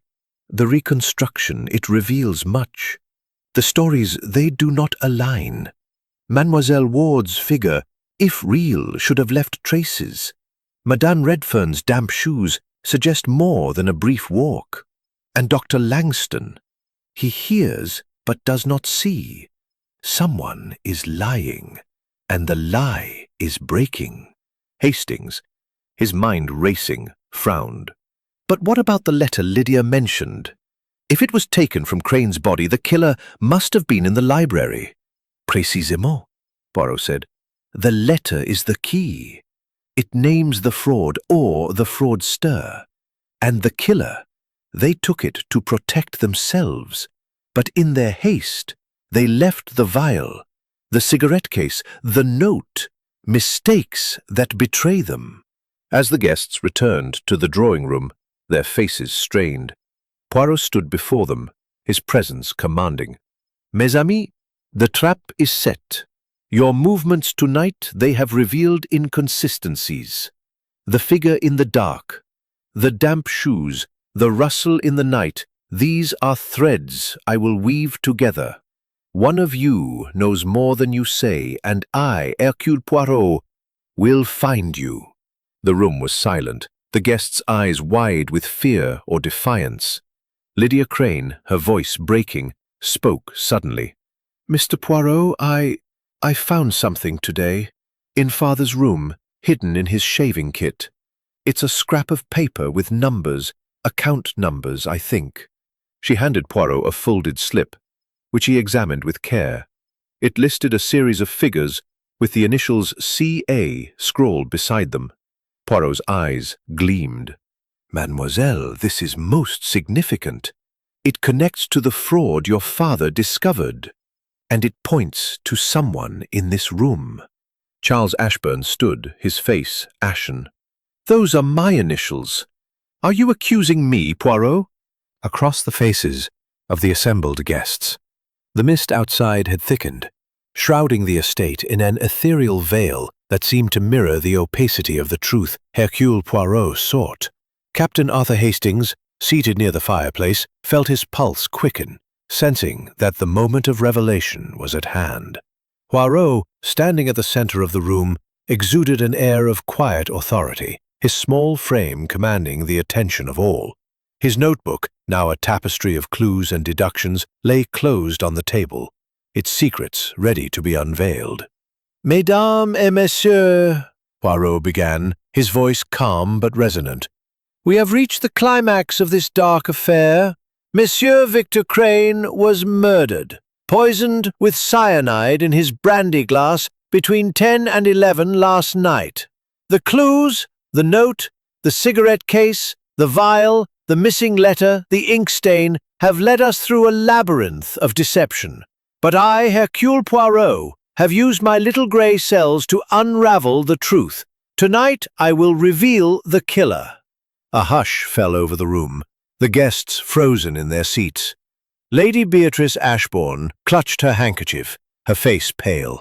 Charles Ashbourne's jaw tightened, his hand gripping Evelyn Ward's. Mrs. Clara Redfern's scowl deepened, while Dr. Henry Langston adjusted his spectacles nervously. Lydia Crane, her eyes red-rimmed, sat with her hands folded, her grief tempered by anticipation.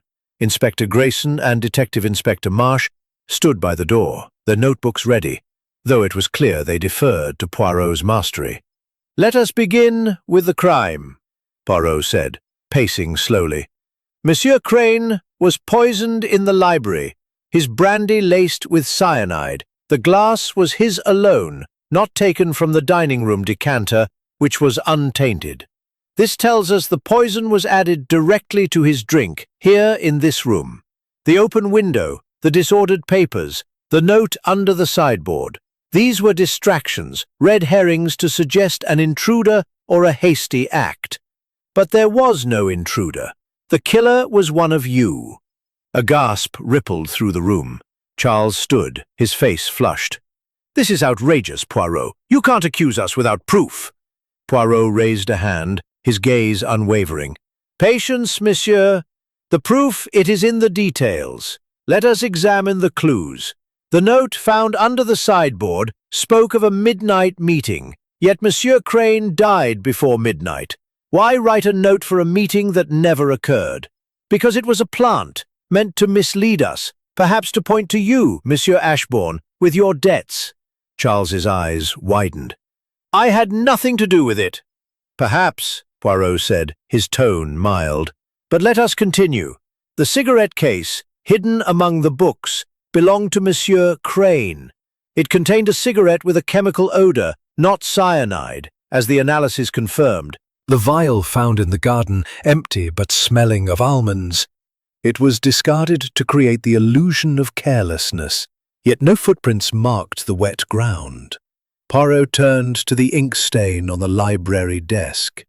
The ink, it matches the note? Someone wrote it in haste. In the library, perhaps while Monsieur Crane was there? And the missing letter, mentioned by Mademoiselle Lydia, it was taken from his body? a letter that named the perpetrator of a fraud in the estate's accounts. Lydia's voice trembled. Father said it was dangerous. He was going to confront someone. Précisément, Poirot said, and that someone they acted to silence him. Let us reconstruct the night. Dinner ended at 9. Monsieur Charles and Mademoiselle Ward were in the gardens until 10. Madame Redfern was on the terrace at 9:30. Dr. Langston was in the smoking room until 11.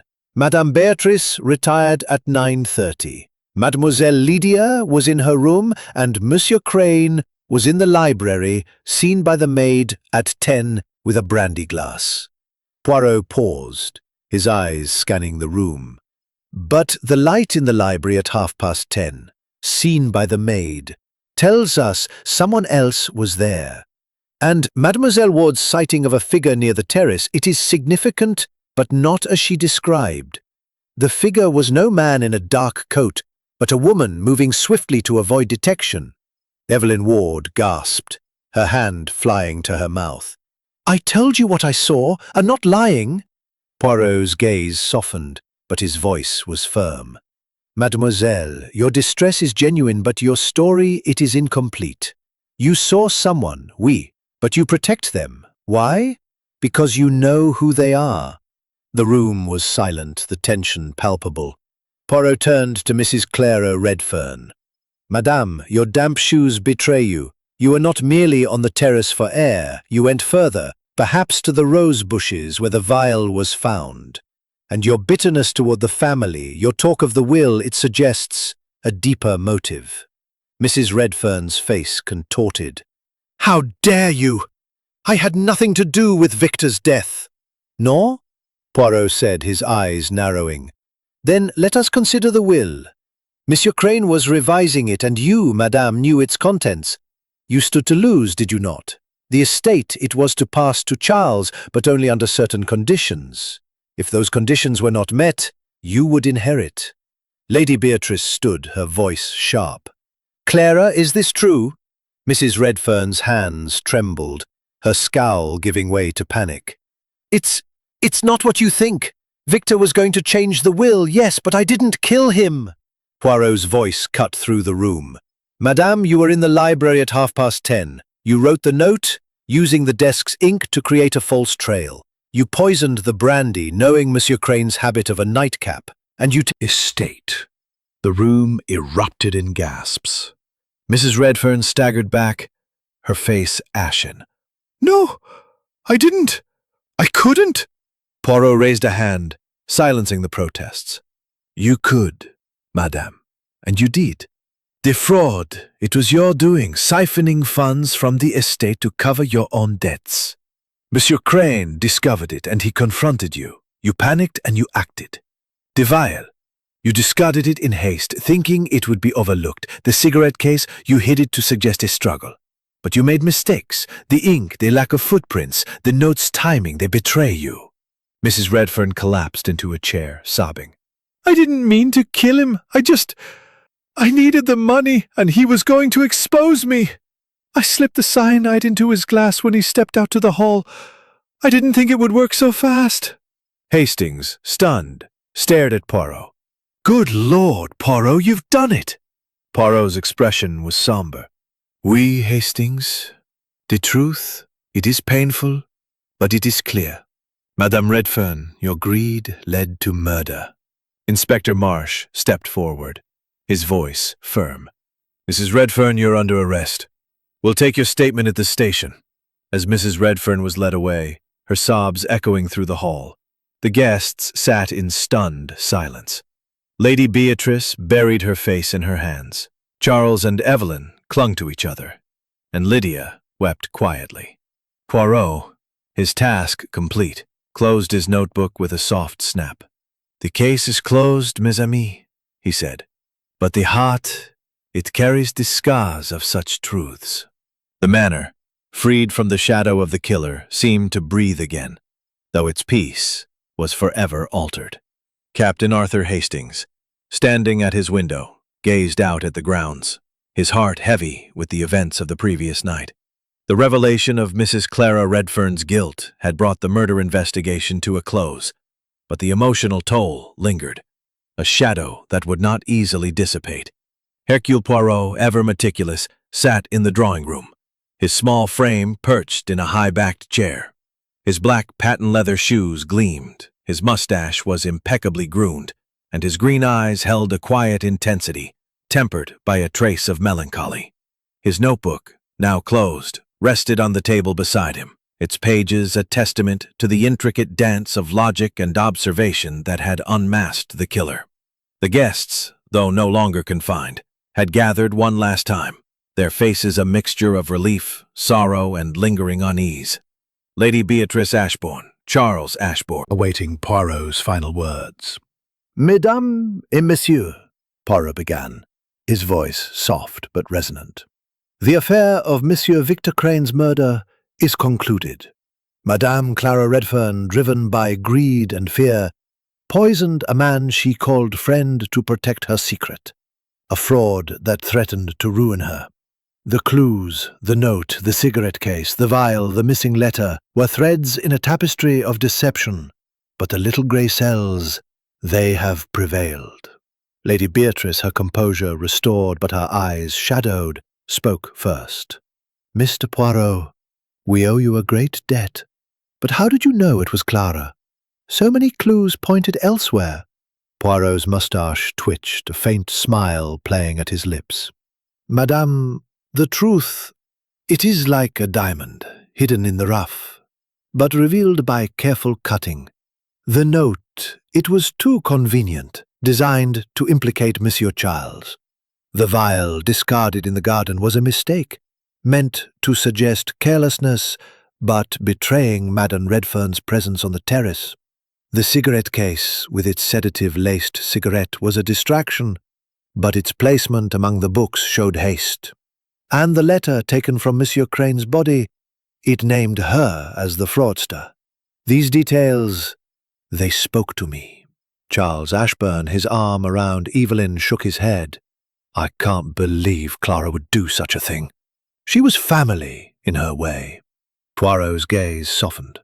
Monsieur, the heart, it is capable of great darkness when driven by desperation. Madame Redfern's debts, her fear of losing her place in this family, they pushed her to an act most terrible. But you too have suffered. Your debts, they were a red herring, but they clouded the truth. Evelyn, her voice trembling, spoke up. I feel so foolish, Mr. Poirot. I saw that figure in the dark, but I was too afraid to speak sooner. If I had— Non, mademoiselle, Poirot said gently. Your fear was natural, and your words, they helped me see the truth. The figure you saw was Madame Redfern, moving to discard the vial. Your hesitation, it was human. Lydia Crane, her hands clutching her notebook of pressed flowers, looked at Poirot with tear-filled eyes. Father, he tried to protect us all. If only I'd spoken about the letter sooner. Poirot leaned forward, his voice kind but firm. Mademoiselle, your father was a man of honor. His silence was to shield you, and your courage in speaking has brought justice. You must not carry this guilt. Dr. Langston, adjusting his spectacles, cleared his throat. You've done a remarkable thing, Poirot. But how do you live with it, seeing the darkness in people time and again? Leaves a mark. A reminder that justice, while necessary, is not always joyful. Hastings, listening intently, felt a pang of admiration for his friend. Poirot's brilliance was matched only by his compassion, a quality that shone through even in the face of such darkness. You've done it again, Poirot, he said softly. You've brought clarity to chaos. Poirot inclined his head, a faint smile returning. Merci, mon ami. But the work, it is never truly done.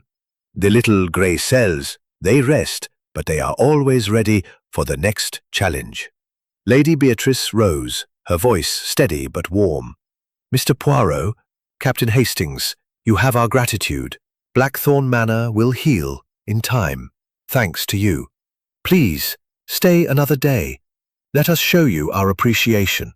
Poirot bowed with his characteristic elegance. Madame, your kindness is appreciated, but I must decline. The world, it has many mysteries, and I am called elsewhere. But I leave you with this. Cherish the truth, for it is the foundation of peace." As the guests murmured their farewells, Poirot and Hastings prepared to depart.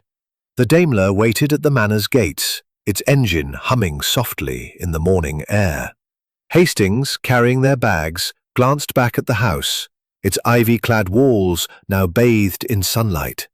"It's a beautiful place, Poirot, but I'm glad to leave it. Too many shadows." Poirot nodded, his eyes scanning the grounds one last time. "Oui, Hastings, beauty, it can hide much. But the truth, it always finds a way to the light."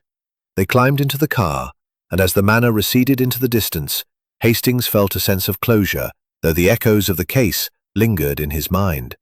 Poirot, seated beside him, was silent, his thoughts already turning to the next puzzle, the next challenge for his little grey cells. The road stretched ahead, winding through the Devon hills, and Blackthorn Manor faded into memory, a house of secrets now laid bare by the genius of Hercule Poirot. Chapter 12. Echoes of the Past. The morning sun bathed Blackthorn Manor in a golden glow, as if nature itself sought to erase the shadows of the past day's grim events. The mist had fully lifted, revealing the estate's rolling lawns and ancient yews in sharp relief. Yet the air within the manor retained a subtle chill, a lingering echo of the tragedy that had unfolded. Captain Arthur Hastings, packing his suitcase in the guest room, felt a complex mix of relief and disquiet. The arrest of Mrs. Clara Redfern had brought justice to Victor Crane's murder, but the emotional scars left on the Ashbourne family and their guests were far from healed. Hercule Poirot, ever precise, was already dressed in his immaculate black suit, his moustache perfectly groomed, as he stood by the window of their shared sitting room. His green eyes, reflective and his pocket, a silent companion to his thoughts. Hastings, glancing at his friend, sensed that Poirot's mind was not yet at rest, despite the case's resolution. "Poirot," Hastings said, folding a shirt with care, "you've done it again, solved the unsolvable. But I can't help feeling there's more to this than Clara's confession. The family, they're shattered." Poirot turned, his expression thoughtful. "Mon ami, you are correct. The confession, it closes the case, but it does not heal the heart. Blackthorn Manor, it is a house built on secrets, and Madame Redfern's crime is but one layer of its history. There are echoes here, echoes of the past, that resonate still." Hastings frowned, setting down his suitcase. "Echoes? What do you mean? Clara admitted to the fraud and the murder. What else could there be?" Poirot's moustache twitched, a faint smile playing at his lips. "Hastings, you see the surface, but I, Hercule Poirot, see the depths. The fraud, it was not Madame Redfern's alone. There are hints, small, subtle hints, that others knew or suspected her actions. And the letter, the one taken from Monsieur Crane's body, it may yet hold secrets we have not uncovered." Before Hastings could press further, a soft knock at the door interrupted them. It was Lydia Crane, a face pale but composed, her notebook of pressed flowers clutched in her hands. "Mr. Poirot, Captain Hastings," she said, her voice steady but soft. "I wanted to thank you before you leave, and I have something to show you." Poirot inclined his head, gesturing for her to enter. "Mademoiselle, your courage has been most admirable. What is it you wish to share?" Lydia hesitated, then opened her notebook, revealing a folded piece of paper tucked among the dried petals. "I found this in Father's room, hidden in a book of poetry he loved. I didn't show it earlier because I wasn't sure what it meant, but after last night, I think it's important." She handed the paper to Poirot, who unfolded it with care. It was a fragment of a letter written in Victor Crane's precise hand, addressed to Lady Beatrice. The text was incomplete, torn at the edges, but it read, "My dear Beatrice, I must speak with you about a matter most grave. The accounts reveal a betrayal, not just of trust, but of family. I have evidence of funds diverted, not only by Clara, but by another, whose name I hesitate to write." The letter ended abruptly, the rest missing.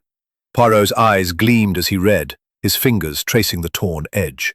Mademoiselle, this is most significant.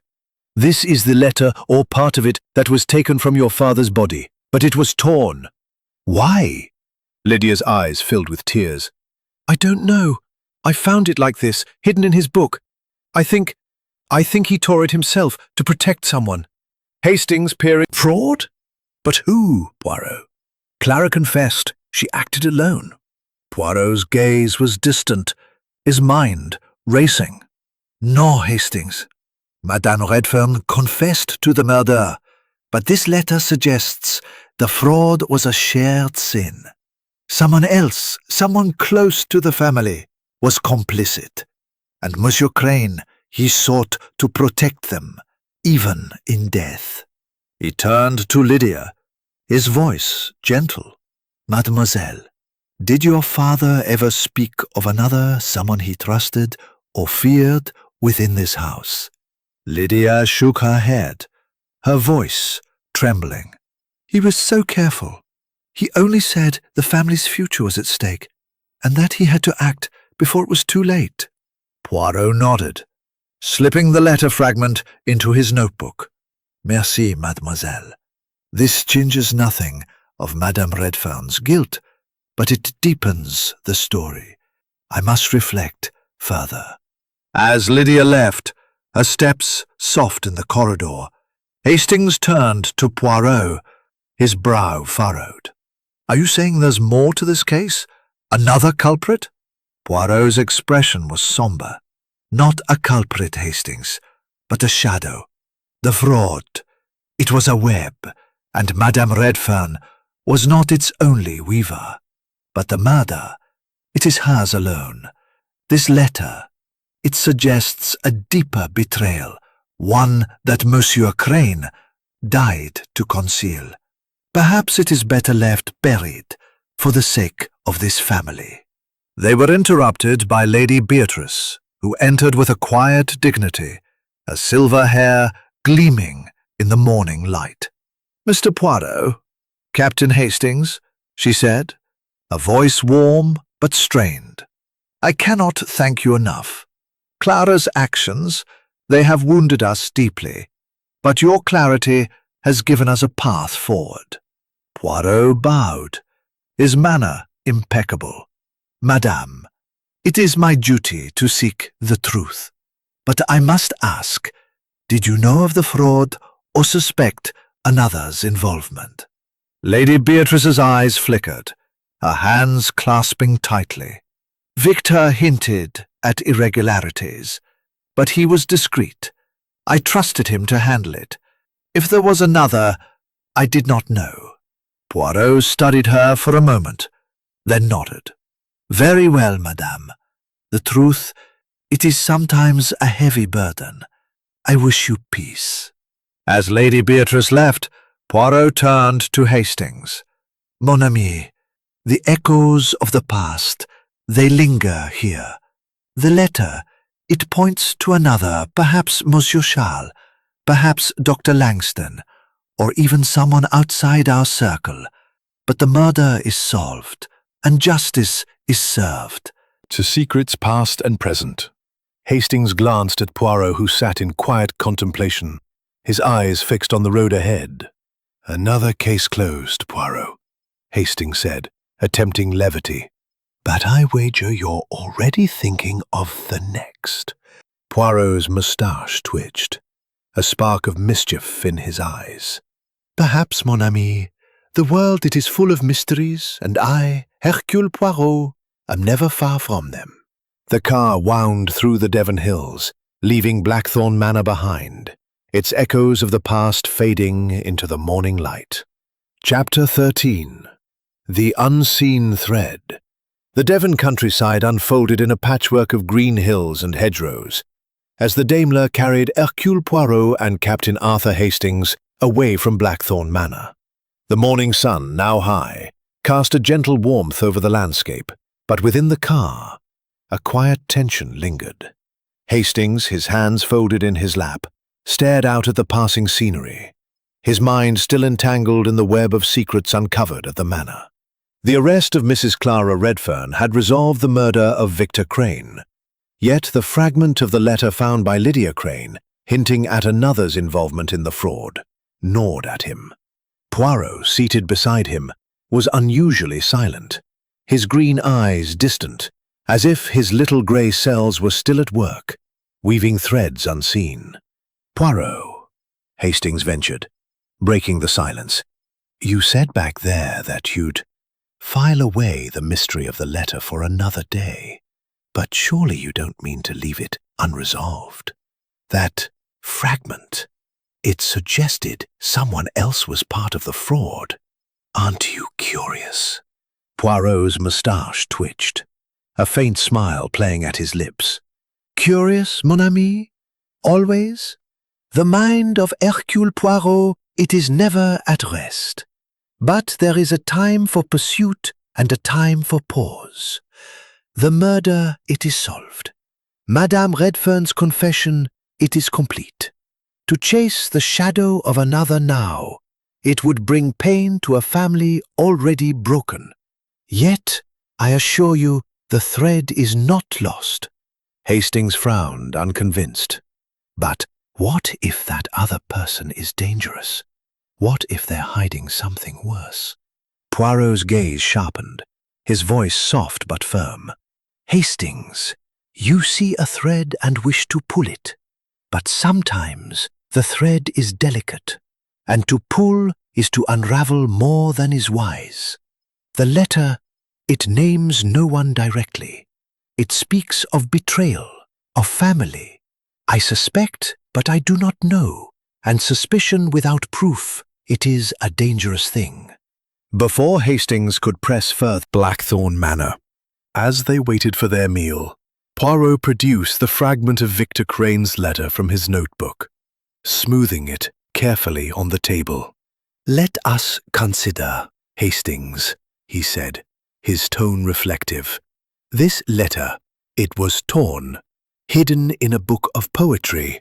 Monsieur Crane, he was a man of discretion, yet he wrote of a betrayal not only by Clara, but by another.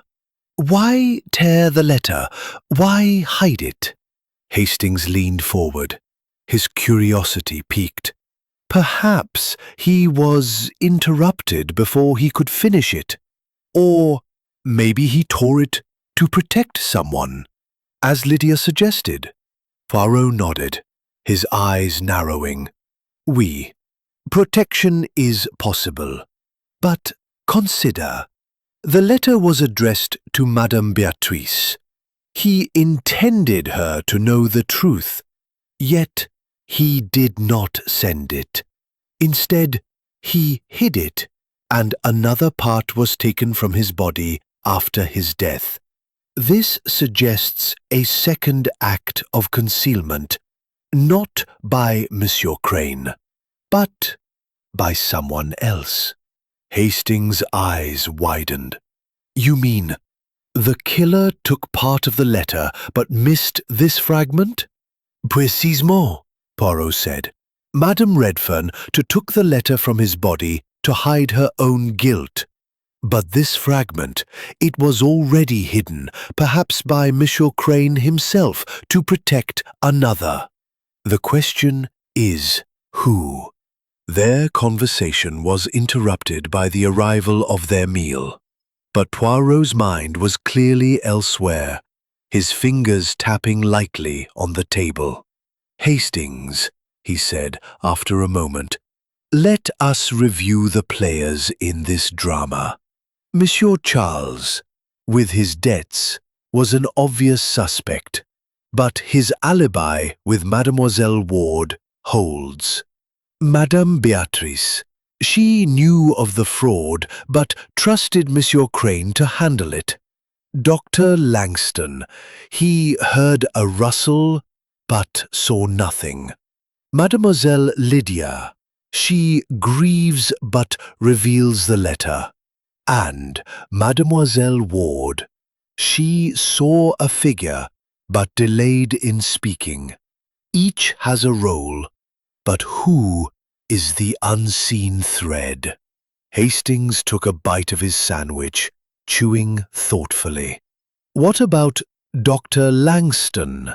He's been quiet, almost too quiet. Could he have been involved in the fraud? Poirot's eyes gleamed. A good thought, mon ami. The doctor, he is observant, yet he claims ignorance. His room overlooks the terrace where the vial was found. And his profession? It gives him access to Their meal concluded, they stepped outside, where the Daimler waited to take them to the station. As they drove through the village, Poirot's gaze lingered on the passing cottages, his mind clearly still at work. Hastings, he said softly. The fraud, it was not just about money. It was about power, about control of the estate's future. Monsieur Crane, he saw this, and he paid the ultimate price. Hastings, settling into the car, felt a renewed sense of unease. So you think there's more to uncover, even now? Poirot's expression was enigmatic. There is always more, mon ami. But for now, we leave it to the shadows. The murder is solved. Justice is served.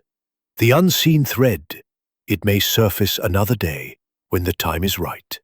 The car wound through the countryside, the manor now a distant memory. Hastings glanced at Poirot, who sat in quiet contemplation, his eyes fixed on the horizon. The case of Blackthorn Manor was closed, but its echoes lingered, a reminder of the secrets that even Poirot's brilliance could not fully unravel. As the train station came into view, Poirot spoke once more, his voice barely above a whisper. The human heart, Hastings, it is a labyrinth, and sometimes even I, Hercule Poirot, must leave its deepest corners unexplored. Chapter 14. The Train to London.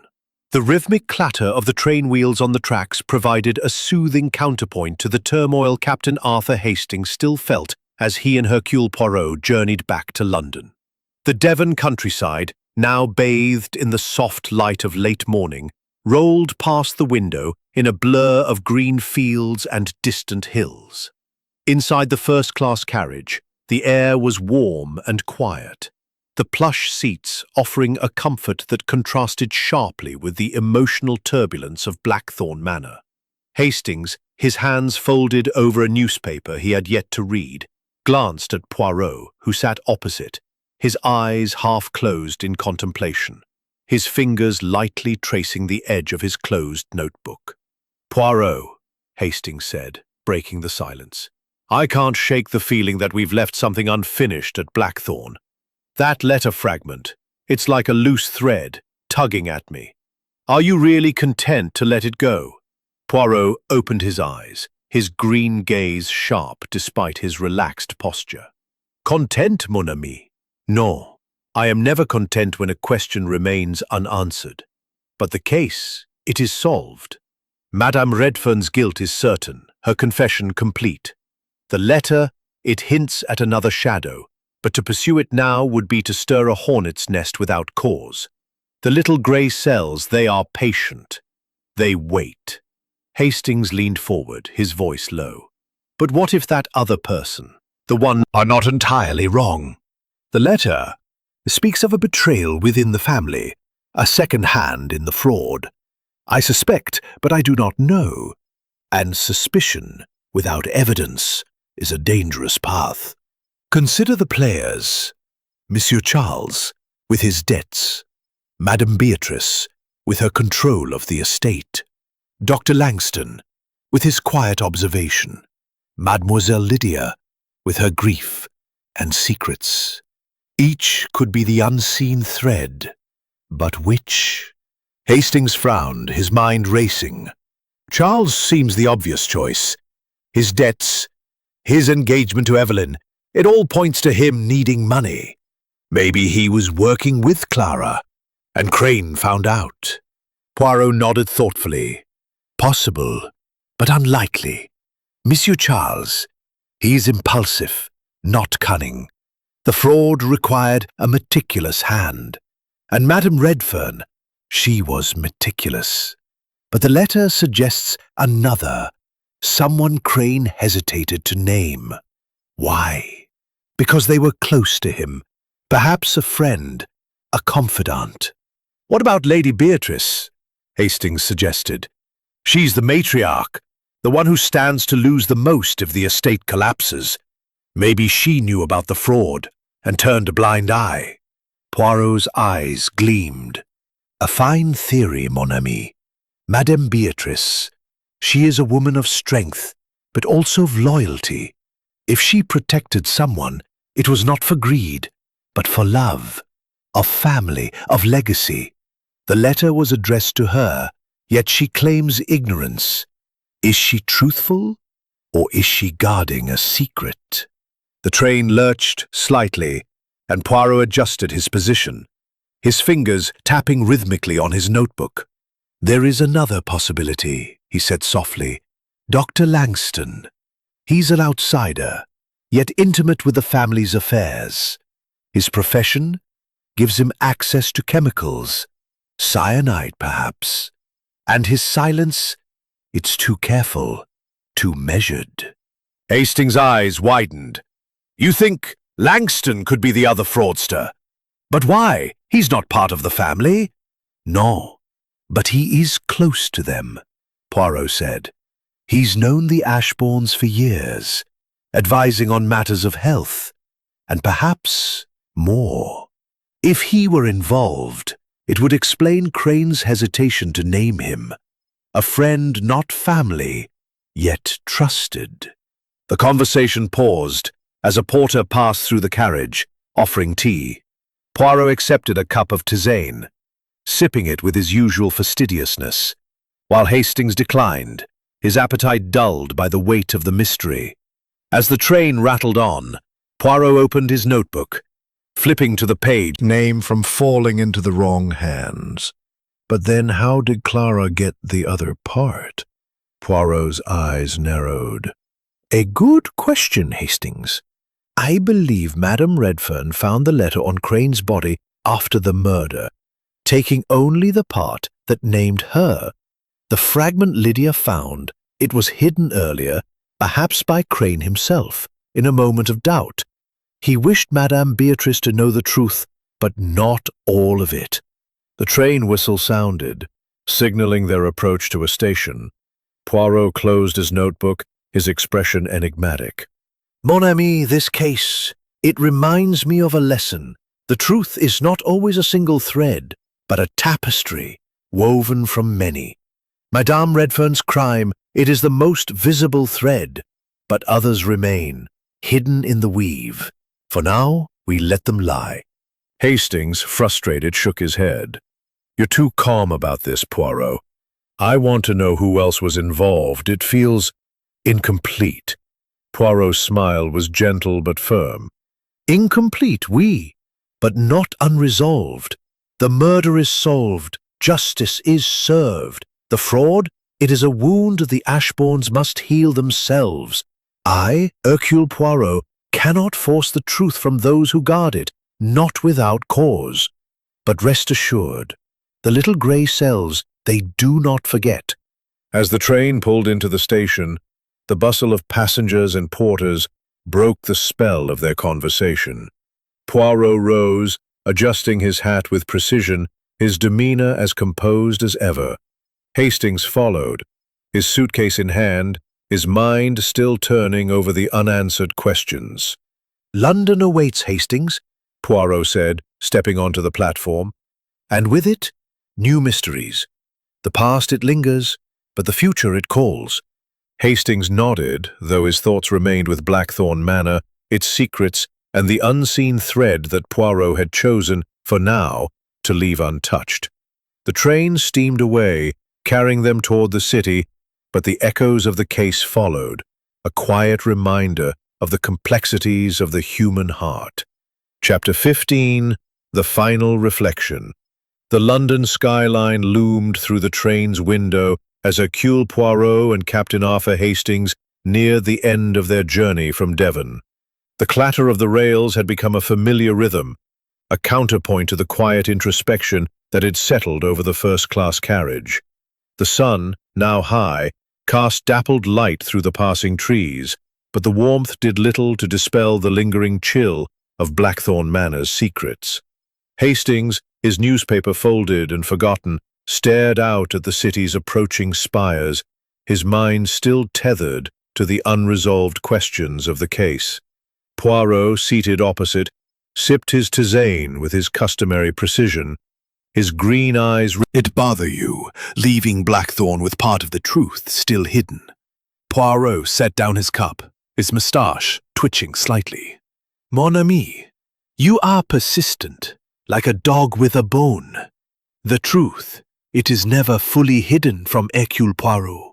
The letter, it is a shadow, yes, but the murder, it is solved. Madame Redfern's guilt is certain, her motive clear. To chase the shadow of another fraudster now, it would be to disturb a family already wounded. But rest assured, the little grey cells, they do not forget. Hastings leaned forward, his brow furrowed. But what if that other person is still manipulating things? What if they're a threat to Lady Beatrice or Charles? You said yourself the letter suggested a betrayal within the family. Poirot's gaze was steady, his voice calm but firm. Oui, Hastings, the letter speaks of betrayal, of family, but consider, Monsieur Crane, he tore the letter and hid a fragment, perhaps to protect this other person. Why? Because they were dear to him, or because exposing them would destroy more than the fraud itself. To pursue this now, without evidence, would be to act on suspicion alone, a dangerous path. The train slowed as it approached Paddington Station, the platform bustling with travellers and porters. Poirot adjusted his hat, his movements precise, while Hastings gathered their bags, his mind still racing. I suppose you're right, he said reluctantly, but it doesn't sit well with me, letting it go. You're usually so relentless about tying up every detail. Poirot's smile was faint, but knowing. Relentless, oui, but also wise. The heart of this case was the murder, and that heart has been laid bare. The fraud, it is a wound that Blackthorn Manor must heal in its own time. I, Hercule Poirot, cannot force the truth from those who guard it, not without cause. As they stepped onto the platform, the noise and chaos of London enveloped them, a stark contrast to the isolated gloom of the manor. Poirot, undaunted by the bustle, led the way to a waiting taxi, his small figure cutting through the crowd with an air of quiet authority. Hastings followed, his thoughts still lingering on the letter, the unseen thread that Poirot had chosen to leave unpulled. In the taxi, as they wound through the city's busy streets, Poirot spoke again, his tone reflective. Hastings, this case, it reminds me of a principle I hold dear. The truth, it is a delicate thing, like a fine crystal. To reveal it too soon, or too roughly, is to risk shattering it. Madame Redfern's crime, it was the crystal's flaw, and we have mended it. The other betrayal, it is a shadow within the crystal, visible, but not yet clear. Perhaps mysteries and Blackthorn Manor. It is not done with its secrets. But for now, we return to London, to our lives, and to new challenges. The little grey cells, they are ready. The taxi pulled up to Poirot's flat in Whitehaven Mansions. Its elegant facade, a welcome sight after the oppressive grandeur of the manor. As they stepped out, Poirot paused, his gaze lingering on the city skyline. London, Hastings, he said softly. It is a city of order, yet also of chaos. Like the human heart, it holds both light and shadow. We have brought light to Blackthorn Manor, and that is enough, for now. Inside the flat, Poirot's housekeeper, Miss Lemon, greeted them with her usual efficiency, a tray of tea and biscuits already prepared. As Hastings settled into an armchair, he felt the weight of the case begin to lift, though the echoes of Blackthorn Manor lingered. You know, Poirot, he said, accepting a cup, I'll never understand how you stay so calm. knowing there's more to uncover. Poirot's smile was serene as he sipped his tisane. Calm, Hastings? It is not calm, but clarity. The mind of Hercule Poirot, it sees the puzzle complete. Even when pieces remain hidden, the case is closed, the justice served. The rest, it is for fate to decide. As the afternoon sun streamed through the window, casting a warm glow over the room, Hastings leaned back, his thoughts finally turning to the present. Blackthorn Manor, with its secrets and shadows, was behind them, but its story, like so many others, would linger in his memory, a testament to Poirot's genius and the enduring mystery of the human soul. The clock on the mantel ticked softly, marking the passage of time, and Poirot, his eyes bright with anticipation, opened his notebook to a fresh page, ready for the next adventure.